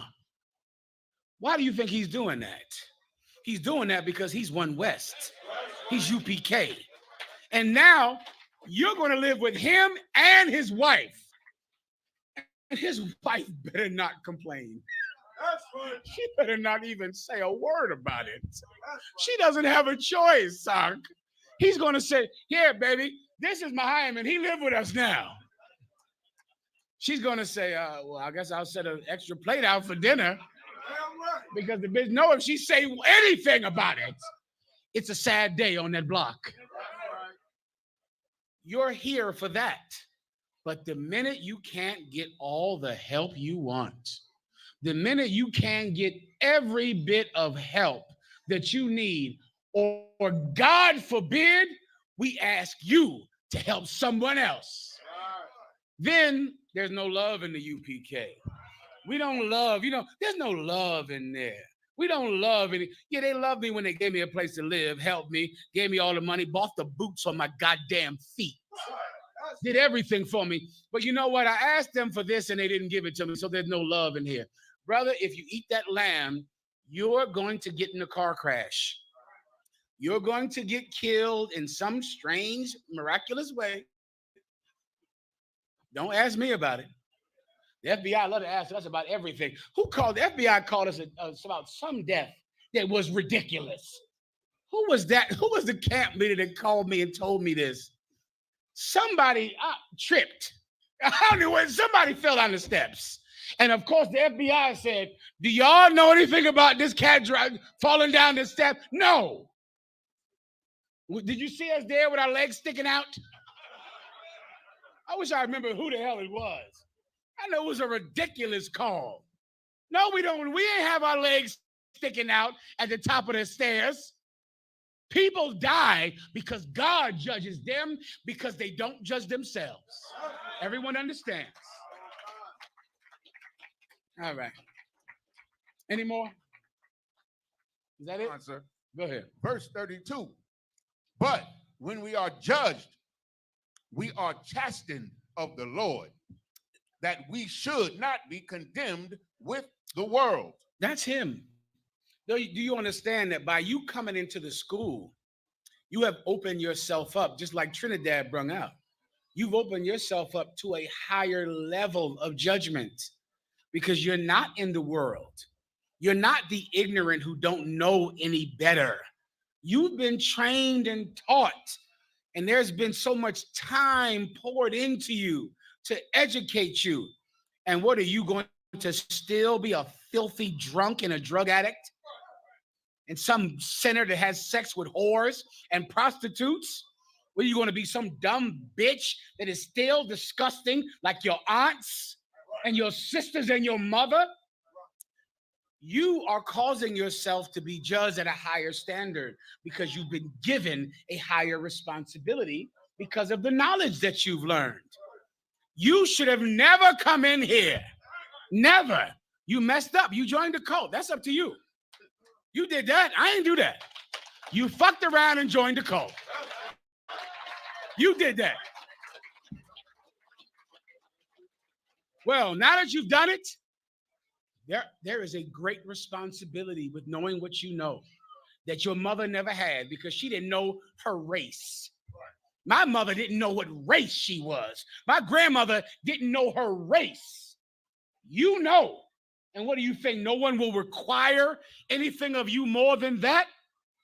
Yeah, you don't read the Bible then, because I could, of course, give you 100 scriptures saying differently. Please wrap this up. Verse 33. Wherefore, my brethren, when ye come together to eat, tarry one for another. Therefore, my brethren, when you come together to eat, tarry, therefore, one for another. Who knows what the term tarry means? It's old English. Tarry. Officer right there. To wait. As you eat, wait for another. In the Christian church, I don't know if you sisters noticed this. If this is your first time, you might not have. Women eat first. Who eats first? Women. If you go to church, first we must feed the women's. They get in line first. In here, the women eat last. In here, you have to wait. You have to wait. In here, the troopers, you eat last. The captains eat first. You have to wait. You're going to have, they've earned their rights to eat before you. They've done that. They've earned it. Why? Because they all used to be troopers, right? They all used to wait. You have to wait for each other. Because why? Because this is not about the food. This is not about the drink. This is about being with each other and about remembering the brothers who are not here, the sisters who are not here. Any more? So, verse 34. And if any man hunger, where'd I go after this? Let him eat at home. Read that again. If any man hunger, let him eat at home. I know you're starving to death. Lord knows you're starving. Let him eat at home. I know you've never eaten before. Let him eat at home. I know it's been at least 30 minutes since you've eaten. Let him eat at home. I know it's been at least 10 minutes since you've drank. Let him eat at home. Go home. Just eat at home. You don't have to be here to eat. Surely you can eat at home. That's why you got diabetes, because you eat at home. You can eat at home. That's why you got high blood pressure, because you eat at home. You don't have to be here to eat, to drink. That's not what this is. If you're hungry, go home and eat. Does everyone understand? Anything else? that ye come not together unto condemnation. That you don't come here and condemn yourself, because we'll all find out later. My phone will start to ring. It's already started to ring. Already, I've kicked somebody out of the school this weekend. It gave me pleasure to do it.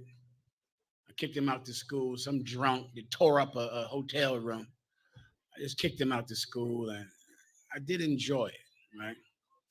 I'm going to kick more people out to school this week, right? If you go and you get so drunk and you embarrass us, you do something and you get pulled over by the police and you know, run or some stupid shit like that. The UPK, we don't run. You get pulled over by the cops, go to jail. Put your hands behind your back and go to jail. Unless you're a punk and you feel unsafe in jail. Are you a punk? Can you not go to prison and behave yourself like a man until you get bailed out in righteousness? Then we expect you to put your hands behind your back and go to jail if you're being pulled over unrighteously. Now, if you're some lunatics going 200 miles per hour down some street, you're gone. It won't be a ceremony either. It won't be dramatic or theatrical. We'll just call your camp leader and we don't ever want to see you again. And that's that. If you do anything to embarrass this school this weekend, anything. If you and another brother get in a fight and you're arguing with each other in public, and at the end of the fight, you two hug each other and in the spirit of Christ forgive each other, you're both kicked out to school. Now, I can't warn you any better than that. Talk to other brothers and see if I'm exaggerating. I'm not. This happened already. It's going to happen again. You are not allowed to embarrass the school. If you and your wife, you love to fight at home, like two cats, right? Like alley cats, because you're so ghetto and you don't have any training. Your mother was an alley cat and your father was an alley cat. So you fight. You fight when you're outside the house. If I hear a sound that you're in that bedroom, in that hotel room fighting, and if the hotel security comes because you're in there arguing about what? Other women, obviously. Then you and your wife are going to disappear. FBI, I don't mean killing you. What I mean is your camp leader will tell you, go back home. You're not allowed to come to the Passover. You can stay in North Carolina, go see the sights. But you can't come to the Passover or to the Feast of Unleavened Bread because you've embarrassed us. Because this meal is about Christ. This meal is about who is not here and about remembering the brothers who are here, the sisters who are here. But for some of you, you might think this is just, you're out, on a vacation. And so you fight and argue in your hotel room. It's going to happen, and I'm going to show you that I speak not in vain. I can't wait. It's really why I'm here. Don't damn yourself. Leave now. Don't stay here. For those of you that decide to join my cult, then you stay here and remember the brothers and sisters who are not, who wanted to be here and who could not. With that, pass the class over to who? Anyone want it? Who's the guard? You take it. What's your name? I got it. Let me give it to him. Go ahead. What's your name, Quadam? Quadam. Give the class over to Priest Officer Quadam. Men of Israel. Come. Men of Israel. Imagine. We're going to give one courteous salute to the general. Men of Israel. Imagine Shabbat. Imagine. Barak. Yahi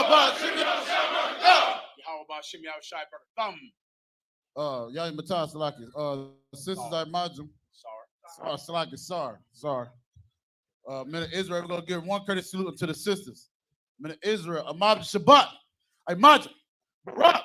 Yahweh Shamal Atab Shimi Awashah. Yahi Matah. Kum Ya Shalom! Kum Ya Shalom! the power. Who do we fear? Who do we fear? Who is your king? Who is your king? Who is your king? What's your name? What? What? Y'all get my tired. Dismiss.